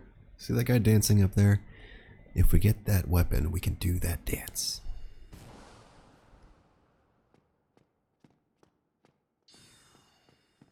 But I'm gonna ignore that guy for now and hope that he doesn't hit me while I'm trying to fight the boss.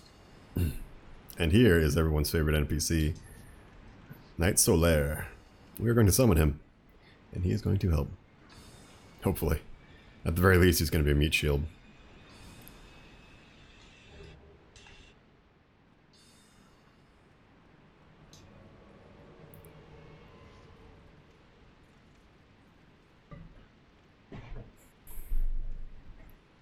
Alright, let's go Solaire. Get my gold pine resin ready.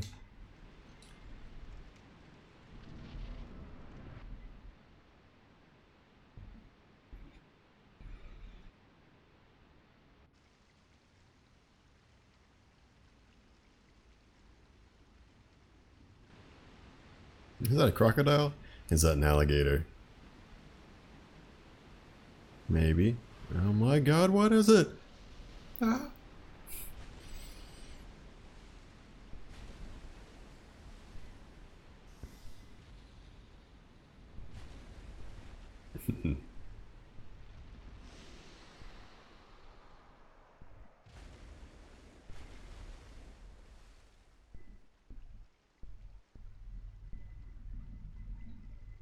No roar? I think it bugged out there. Oh shit.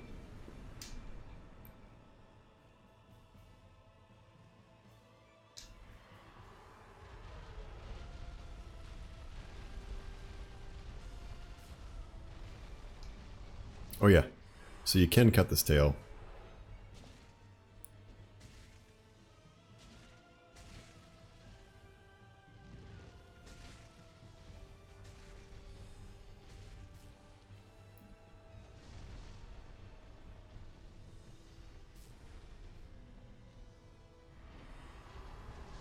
And I would definitely like to get this tail cut. There we go.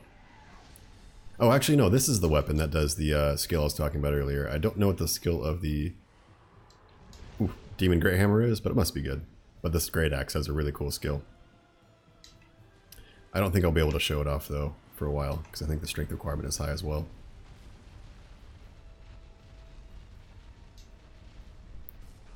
Oh, come on.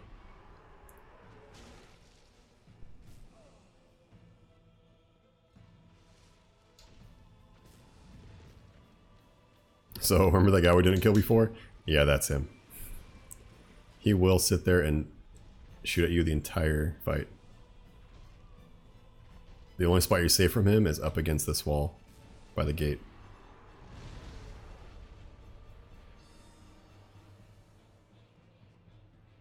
And the strats for this dragon?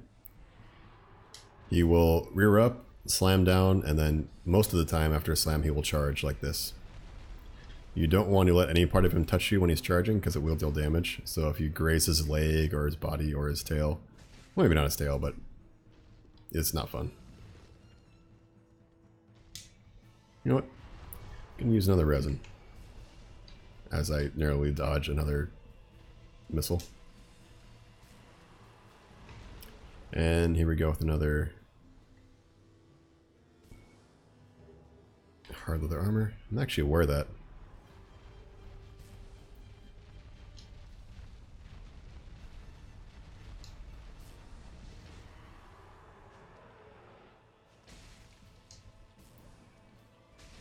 So obviously it deals more damage in the head, but it's a dangerous spot to be.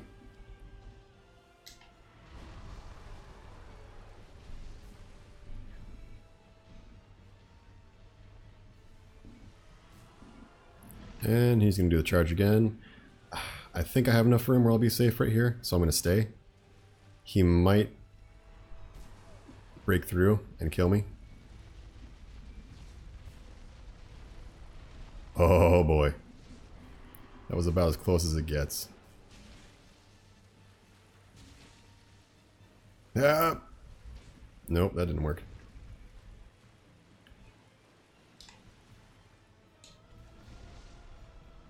Practice your roll timings, ladies and gentlemen. It'll save your life.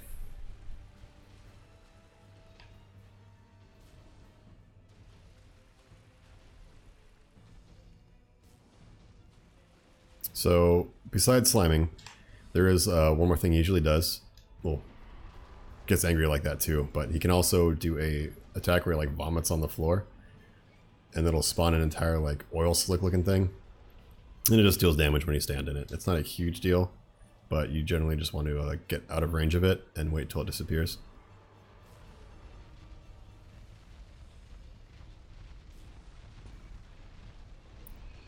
Oh, he didn't charge very much. I thought he was going to charge me more.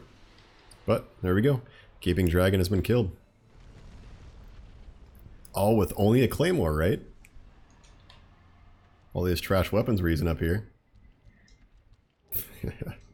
So we get a key, the Blighttown key. You've probably heard the name Blighttown before. It is the next zone we're going to. And it is... it's Blighttown. It is... it's a bit of a slog. There's lots of like poison enemies, poison swamp, there's platforms, pits of death, like it's got everything you need in a Souls game.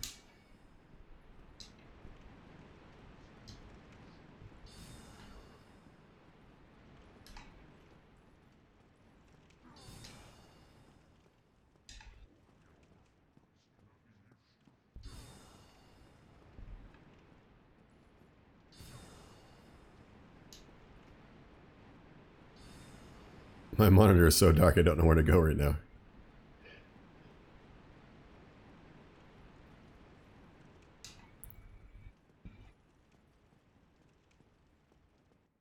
Oh, that's why.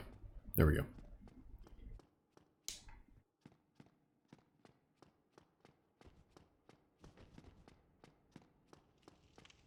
So, this key opens that door, but before I open that door I want to go level up and spend my souls. Because the next bonfire is not immediately after that. After that door. You have to fight through a kind of tough area to get to the next bonfire. Or not fight, run through it if you feel brave.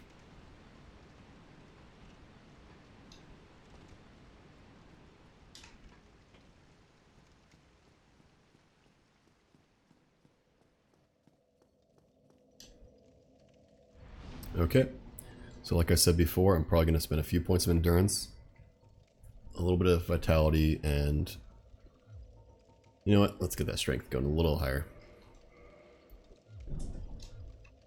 So that way I can try and wear maybe some pants. That'd be nice.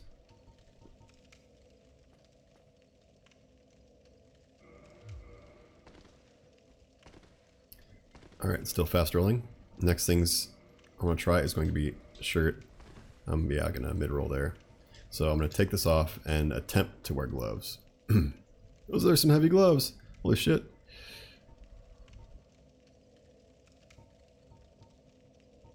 Why do those gloves weigh 3.5? Because they have, what, 4 more lightning res than these gloves? Oh my god, those are so bad. Well, looks like either way I can't wear gloves anyway, so just pants. So we have some leftover souls. I mean, there's nothing we can do with that. We just gotta use them if we get to a bonfire and we happen to get more souls.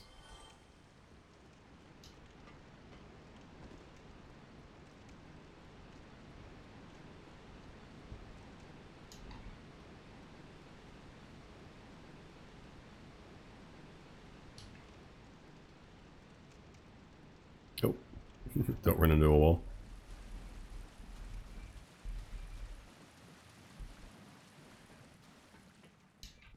Domhnall's still there. He will move at some point. I forget what that is. It might be after I open this.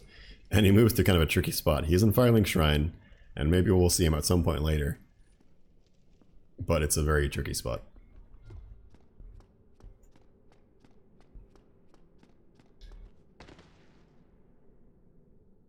I think that's a lie. There is no treasure head.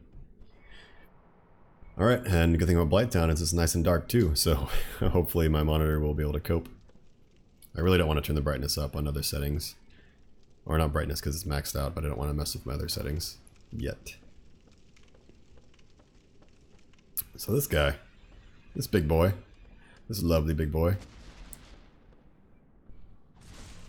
As you can see, I backstabbed for 330 damage, but it's only like a third of his health. They have a considerable amount of health, and they don't stagger all that easily. But, you know, he dies too. Fall damage. Yay!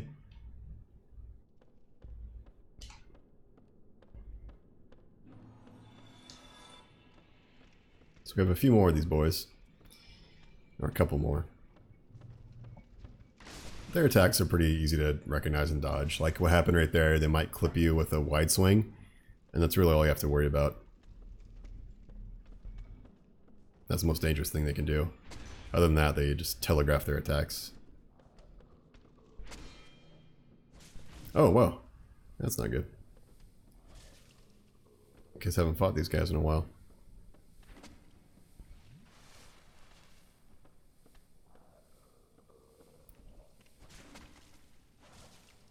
So you know how I bought those herbs before? I will use one now before I lose too much health, because the more health you lose, the more Estus you're going to have to use to gain it back. So I want to stem that poison and get it cured.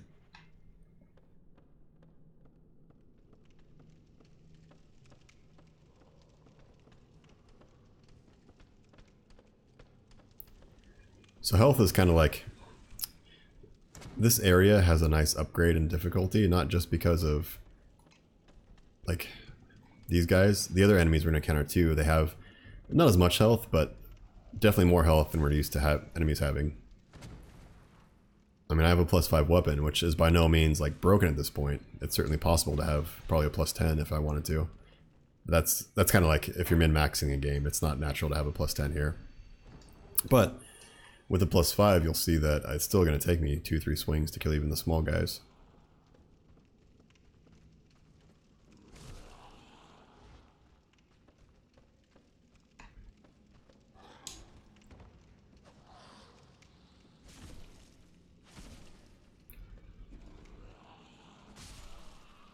Or even 4 swings, I guess.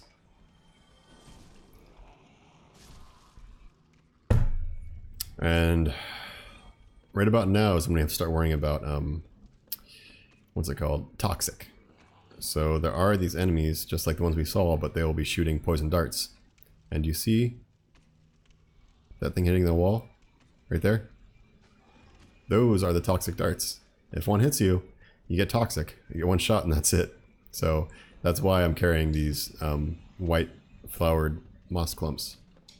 Actually, speaking of which, I'm going to put one on my equipment bar right now, because I know I will be needing it, or I should be needing it. And who is going crazy? Oh, you are.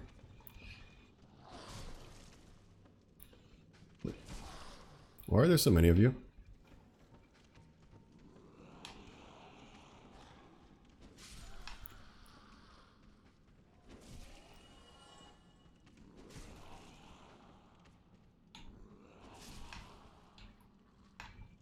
And part of this game is really just cheesing too. Like,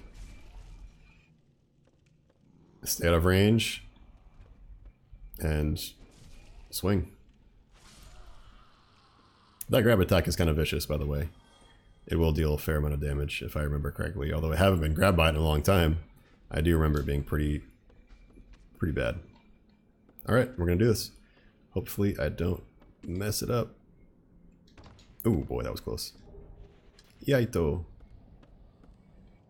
That is, I don't know if it's any good actually or not. I don't really have dex, so maybe I didn't even need to get that, but it's fine. So now we made our way to the bonfire. Like I said, I mean, I could have been fine potentially, but the risk of me getting comboed by those big boys or grabbed by those other guys is just pretty, oh, there you go. See, I got toxic. Oh, let's see how fast it ticks. See? See the health bar? That's what you got to deal with if you get toxic and you're nowhere near a bonfire and you don't have any of those white flowered purple moss clumps. You need to make sure that you can fight that.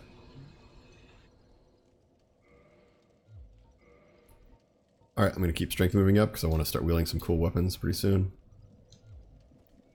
Actually, I do want to get one more humanity so I can kindle this bonfire as well. I really want to get that 10.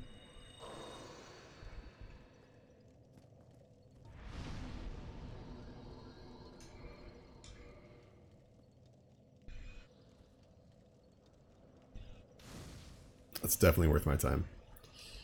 And the humanity it takes to get there. Alright. And now we'll keep progressing through this area. There are a few dangerous enemies. For instance, these dogs. You know what? Screw it. I'm not going to fight them. So when you do something like this, especially in this zone, because there's so many different levels to the map, one, you might fall off a ledge. And two, if you don't fall off a ledge, chances are you're going to come across an area where you might be stuck, but there might be a whole train of enemies behind you that'll charge you down that you're not ready for. Don't want to fight that for sure. So that big boy, if you see him, he will actually give you a good pyromancy spell. I think it's Power Within. Oh, there we go. There's the first toxic. Power Within, it'll deal damage slowly to you over time, but it increases your damage done by quite a bit. So it can be used in certain builds or boss killing pretty effectively. But no pyro me, no spell need. There is also a whip in that room, I believe, if you want to go that route, but I don't need a whip. I don't want to go that route. And something died.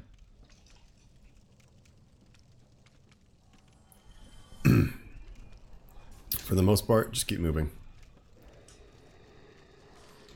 I don't really have the damage output I want to really fight off all these enemies effectively. I mean, I can. It would just take forever, and the risk is pretty high. I'll come back and explore some more at another point in time, once I can actually kill stuff within a few swings. And there we go, toxic. Okay, usually I don't get toxic this much. But, oh shit, oh shit, oh shit. So at a point like this, I want to double chug. Cure my toxic. Chug again so I don't die from a random shot. Son of a... Oh, it's fine. So the bonfire is actually right here. I didn't realize this was close. I thought it was further away.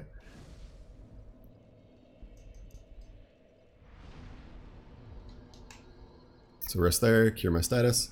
And this is actually the next point where we're going to get ready for the boss encounter. It's not up here. There's just an item I want to get up here. But the boss encounter, you'll see.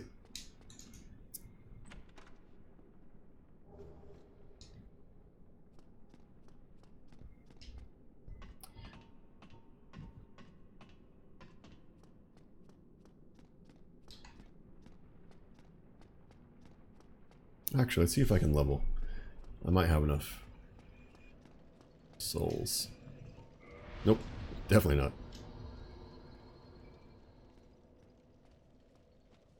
And if you didn't notice, this water, it's poisonous. As long as you stay in it, you'll get poisoned. But I'm not going to worry about that. I mean, getting poisoned is what's going to happen here. You can't fight it. I get some free souls. I will fight this NPC. I need a Mildred. She will just get me some souls when she dies. I'll get a weapon from her. Not that useful of a weapon, but really it's just to deal with her. Like, I can kill her fairly easily, so I will.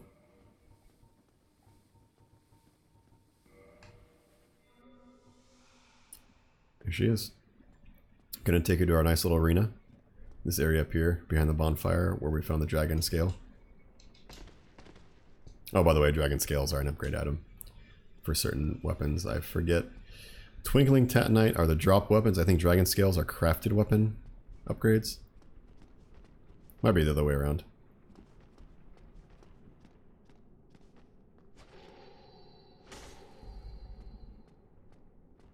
And she's really not that tough. I mean, you can bait out an attack, throw in a swing. Essentially just work like that.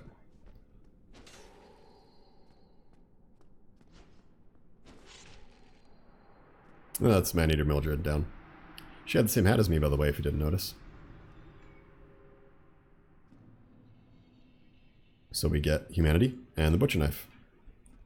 Plus a lot of souls, actually. That was worth like, what, 9,000 souls?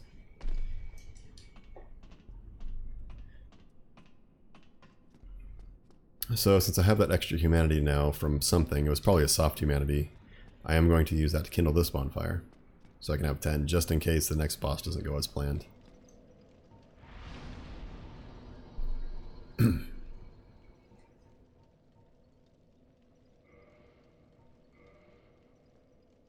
Oh, your feet can bug out pretty good here too.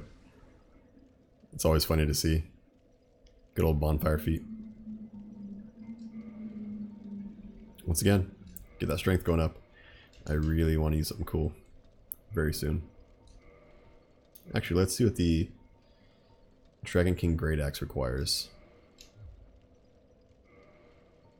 50. Oh, that's even more than the other one. Can't use this yet. Nope. So we'll just go back to... What was he using? Oh yeah, Claymore. And the Iaito is, just to show you what it's all about. Yeah, it's a dex weapon, scales B with dex. It's fine. It has bleed, which, I mean, isn't really a huge deal for bosses in this game, I think. It's mostly like a PvP stat. Durability is pretty weak too. The downside of these, like the washing pole and the Iaito and all those, are just low durability. They might have some good reach, but just low durability. Plus being a dex scrub, I mean, dex. Who wants to level dex, right?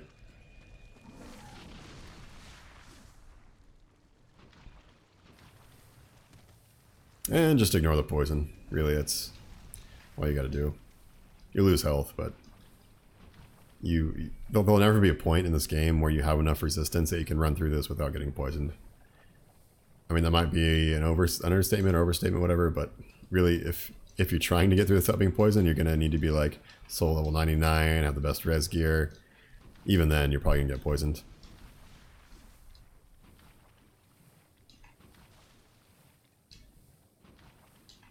So run around to the right side, around the mound. Make sure you run around those guys far enough, because they will throw those big rocks right in your face. Those big boys over there. And up at the top of this mound's a little cave. I will actually go ahead and cure my poison now that I'm here.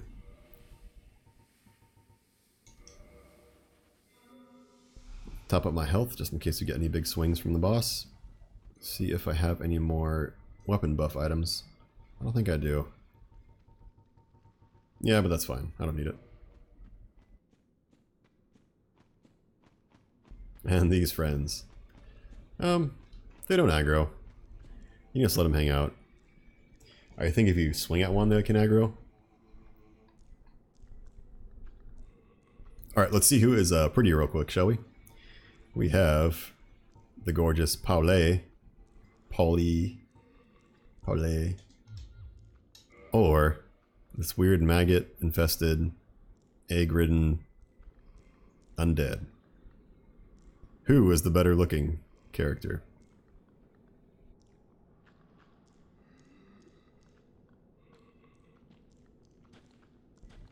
You know what? We're going to run without the mask for a little bit. Hey! Oh, it's a summon. Okay. This game is NPC summons, like you did with Solaire. We got, since we killed her, Maneater Mildred's a summonable character. So we can summon her and fight the next boss, but I'm not going to. I'm going to try a solo fight. And you probably know who this is. We'll watch the video.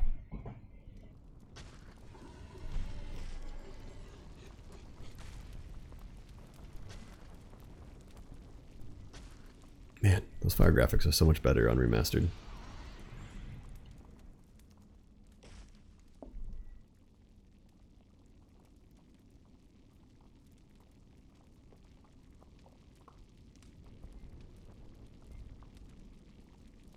NSFW.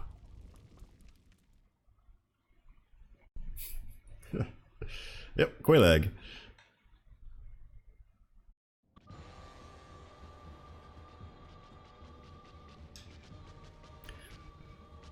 So there's a couple of attacks to worry about. The jump will land on you, of course, but it also will spread lava. You can see back there, he spat some lava out. Really, with the melee swings, you can get just in a close range and stand by her head and just swing a couple times. You gotta be careful of that stab, though. You don't want to be caught in the dead center. Oh, just spitting some lava, I guess.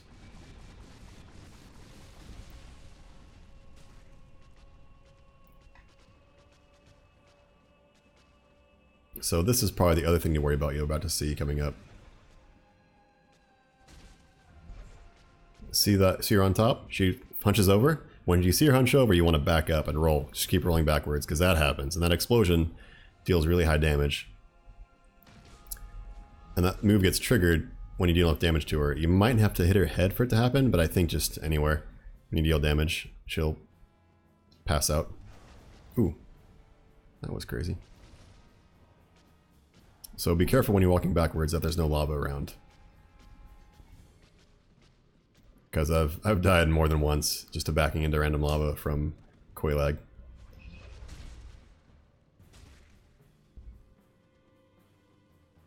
Oh, that's back up a little bit there too. It's another explosion, not big, just avoid the front.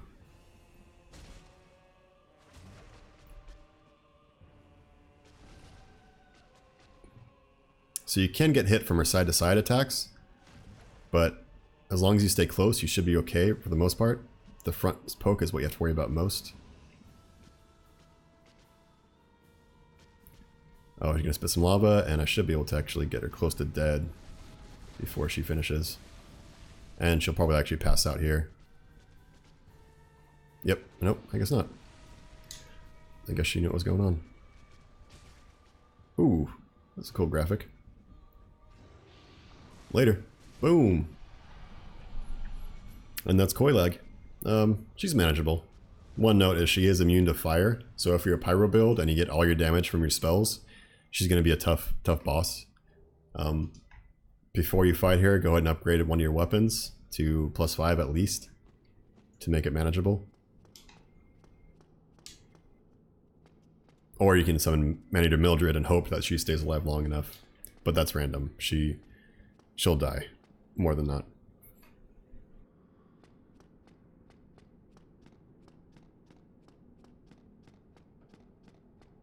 And with that, we can ring our next bell. This is the second Bell of Awakening. After this point, we will be able to go into the last area of the first half of the game. But before we go there, we might do one or two other things.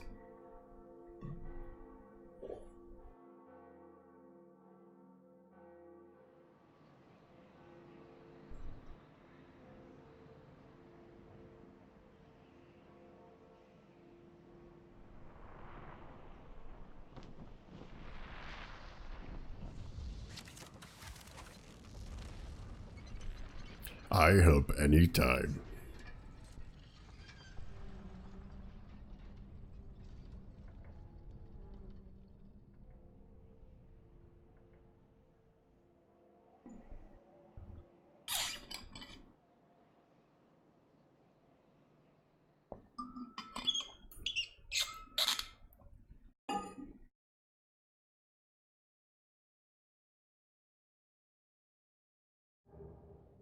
And you get a free homeward bone. So after you ring both these bells, just so you can go back to the last bonfire you rested at. Let's see now. This is the... This can be a tricky decision, because you can go forward a little bit from this point and get some more souls by killing another boss who is usually very easy. But you can get unlucky or slip up and die pretty quick as well. So you may or may not want to rest at a bonfire here. I am going to, since I just rested at the bonfire at the bottom of Blight Town. And if this is a casual playthrough, you probably should as well. But if you're trying to play this fast and you ran straight through the quick way to Blight Town, you might want to save this for later.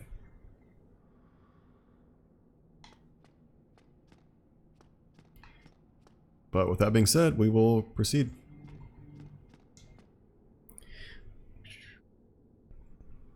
Sorry, 1 second.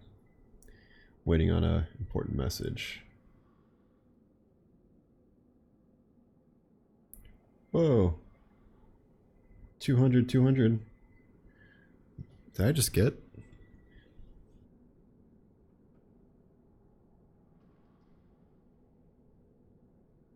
What? 200? Whoa. 200 megabits up and down? Whoa. Let's try and get that.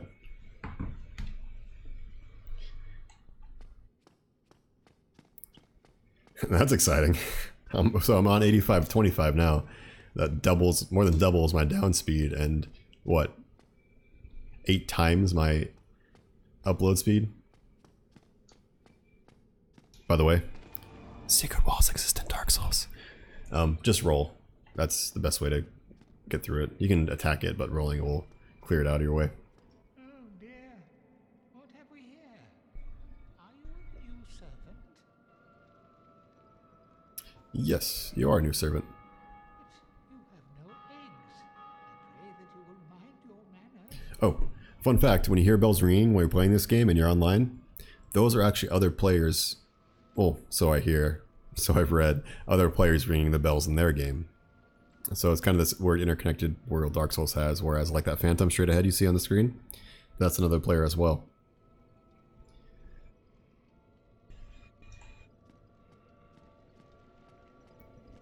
Oh, we got a stock with Havelarmer, beginning adventure. Yeah, I'll rest here, level up,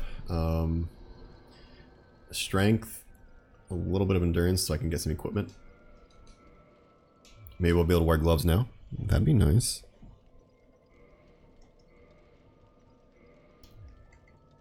Actually, gloves and my sack head. Nope, not quite yet. Man, gloves are just a no-go. Why do they weigh so much? Put the sack back on. So this is another covenant. Humanity is its resource, and she'll reward you with pyromancy spells. So you turn in humanity, I think it's like 10, 20, 30 or something. And once you turn in enough humanity, you can actually open up that secret door over there. And it's a quicker way into Izalith, and an alternate path that'll help you save Solaire if you're doing the NPC quest lines, so he doesn't die at that point. Spoilers, by the way. Yeah. So, pretty cool covenant. I mean, the spells you get are awesome. You get like the Firestorm, the crazy one where the pillars of fire shoot out of the ground. Some pretty powerful stuff. And most of the covenants, by the way, you can access early in the game. You just have to be able to run to have the skill to run there. Like, say I'm level 1 and I want to enter Gravelord. You can do it. You just have to be able to run all the way through the catacombs and get to the point where you have to enter the covenant. Same with this. You'd have to kill Quelaag to get to this point where you can enter the covenant. Those are the restrictions. There are no other progress restrictions or hard level restrictions. For some of them. Other ones, I guess you could probably run to all of them, even like the Dragon Covenant. Oh, sorry, there is one. It is possible to get at an early level, you just need commitment and skill, is to become a Dark Wraith, the PvP Covenant. That one requires you to beat one of the endgame bosses, so you have to beat the first half of the game to get access to the endgame bosses, and then run to the endgame boss, all at a low level. It's very doable. I mean, lots of people have done it, but it is quite a task. It's quite a chore. I think I did it at soul level, like 19 was my lowest. What level am I now? Probably higher than that. It's probably more like 22 or something, 20. I'll light this bonfire just to turn it on. Now these guys, don't go AFK here. Some of these dudes do aggro. I don't know if they're by the bonfire ones, but at least these guys up here, one of them do aggro.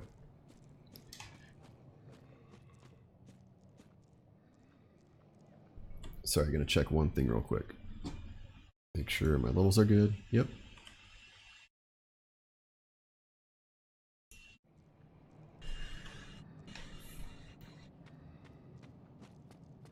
So I'm on my way to the next boss now. This boss is a little bit of a weird one. It seems imposing, but once you figure it out, it's very easy to manage. Actually, it's this. So you can, in a lot of games, you can cheese bosses, and that generally involves exploits or glitches or like sneaky ways to do it. This one actually has a cheese built right in. There is a way to kill this boss with only doing, I think it's 10 damage to it. And I'll show that off now.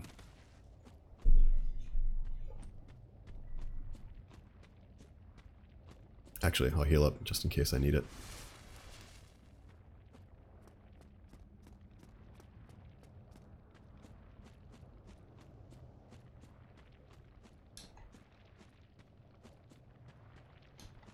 And there he is. Man, this does look a lot better on Remastered with those fire graphics. That is probably the biggest difference. I mean, they're not groundbreaking by any means. This is still, what, like 9-year-old game? 9-year-old game, something like that. But still, it's impressive.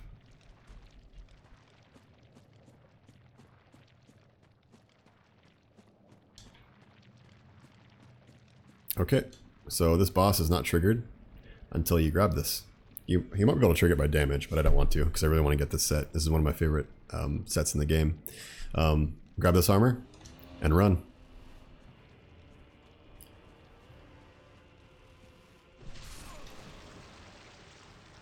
Remember when I said that this boss can randomly just murder you? That's what happens. What people do to avoid that is you bait out the first attack. Not bait, but you wait out the first attack. You run forward and see what he's gonna do, and you pull back for a second and then run forward again once the first attack goes off. That way you know you're not gonna die. That strat I just did was what I always do with the YOLO strat. I mean, I've only ever died like 2 or 3 times to that in my whole time playing Dark Souls, so I just YOLO strat almost every time anyway.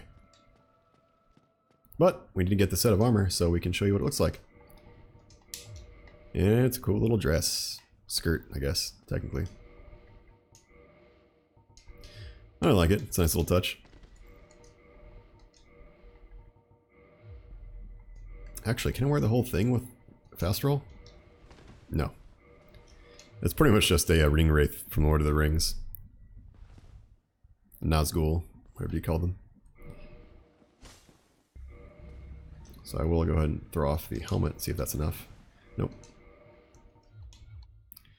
Looks like I'll just be fashionable. And the good thing about this set is it has higher fire res. I really have fire res. Here. Fire and magic is solid. Fire is really good. Magic is solid. Lightning's okay. But poison resist is really high as well. So I mean, like I said, the swamp. You're going to be poisoned in the swamp regardless. You're in the water enough. You physically can't run through it fast enough to not be poisoned. But in other situations, this will keep you from being poisoned. And now we have to run back to essentially Firelink. Yeah, we're going to run back to Firelink Shrine. We're going to make one quick pit stop along the way. But that's about it. Okay, and this run back here is pretty easy if you know where you're going. Once you figure out the path, you can repeatedly do it every time. I say, and I'm about to do it because I haven't done it in a long time. I might just die. It's the elevator to take out of Blighttown, and it's doable. The first time I played this game, I had a hard time dealing with this elevator.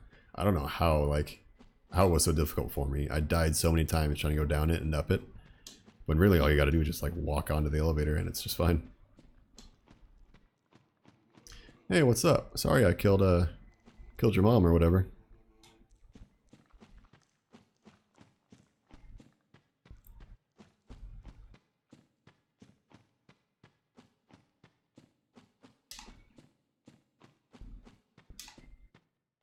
Alright, same strat here. You know, I came up on this side to avoid those guys with boulders. We want to run down that side too. You really don't want to anger those boulder guys. I mean, they're not crazy dangerous. They only get 1 boulder throw, I think. Maybe not. Maybe they can throw more boulders. But anyway, I mean, 1 boulder throw is too much. Oh, And you might notice my that bar right there for the poison meter is much longer, or considerably longer than it was before. That's how resistance is done in this game. The higher your resistance, the longer that bar gets.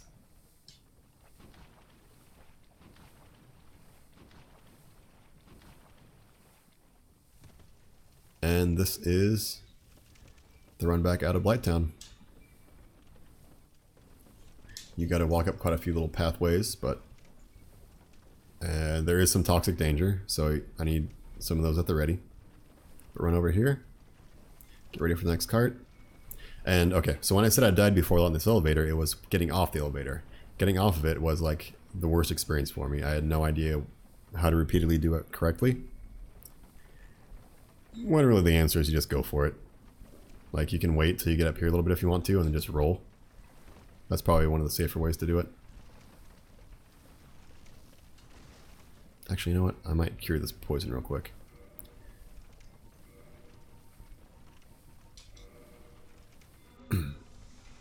Oh yeah.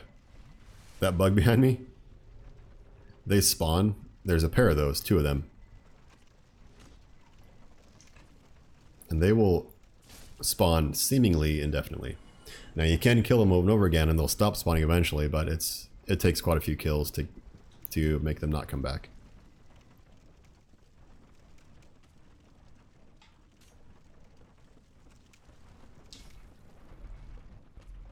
So this is when you gotta be careful. See that right there? That's the guy with the toxic darts. He shoots pretty quick and he'll get you. Boom, look at that. Almost got me. Just keep moving. Just keep moving.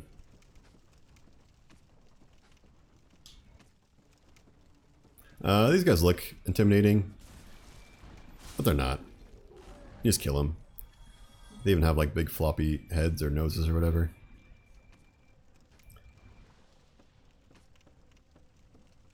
Another spot. Keep moving. You can hear those things hitting the... Hear those darts hitting the wall.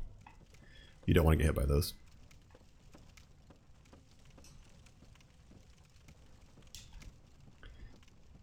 So we go up here. We need this box.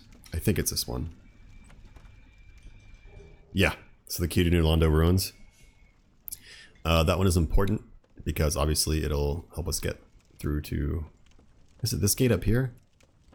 Yeah, I think it's this gate up here.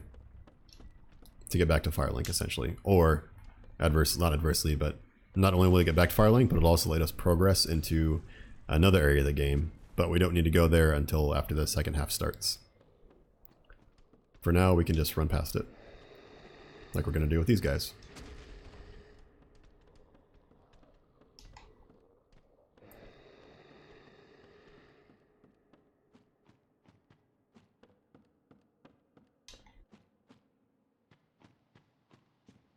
Alright.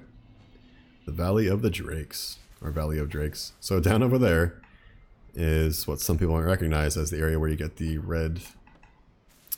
Is it red tearstone ring? Yeah, red tearstone ring. It's a speedrun strat equipment. I don't need it because I'm not going to be hovering at like 15% health to activate it. That's too dangerous for me right now. This is just a casual playthrough. But it increases your damage greatly, like by a lot, if you want to use it. Oh yeah. So first time I played the game, I had no idea this guy was down here. He's essentially like another blacksmith, but he works in magic stuff. He'll improve your catalyst equipment. Yeah. I guess he can do other stuff too, but... Can I do my claymore? Nope. He also sells spells. If you get to this point and you haven't got Griggs yet. But these are relatively weak spells, I guess. Heavy Solar was okay.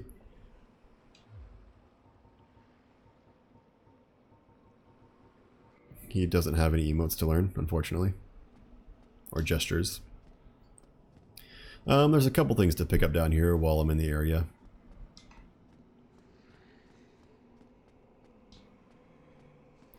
Over here is the first one. Not down that hole.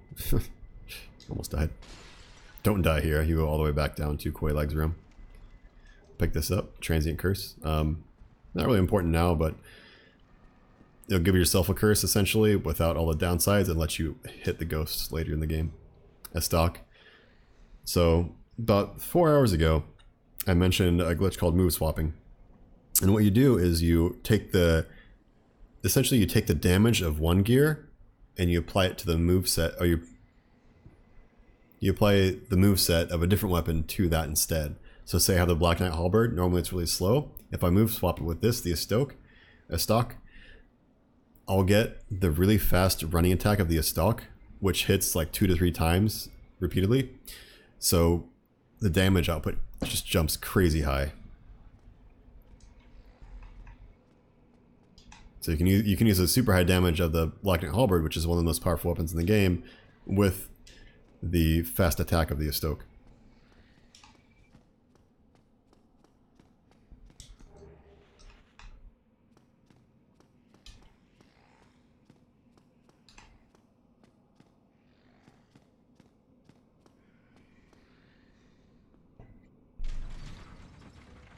And this is a, you'll see where it goes actually.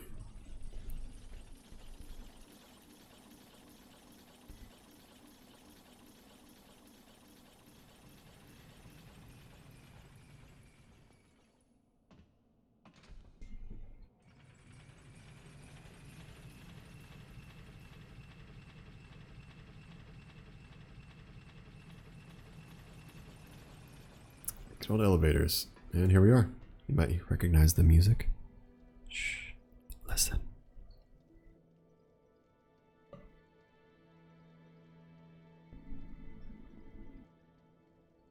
You might have guessed right.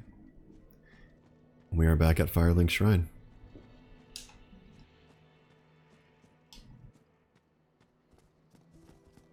Now we have a nice shortcut.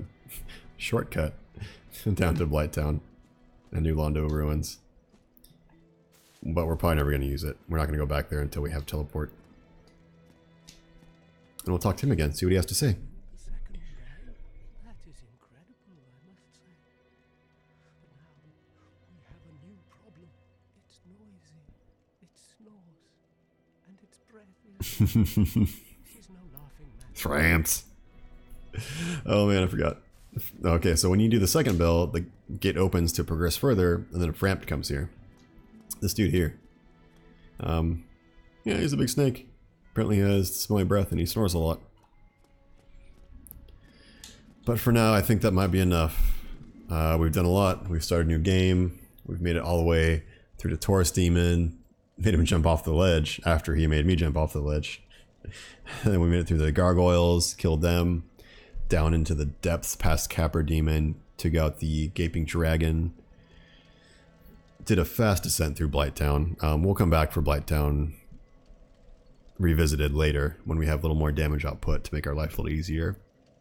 Killed Koilag, who allowed us to ring the second bell, which is the last bell we need to progress further into the game. We're getting close to the second half.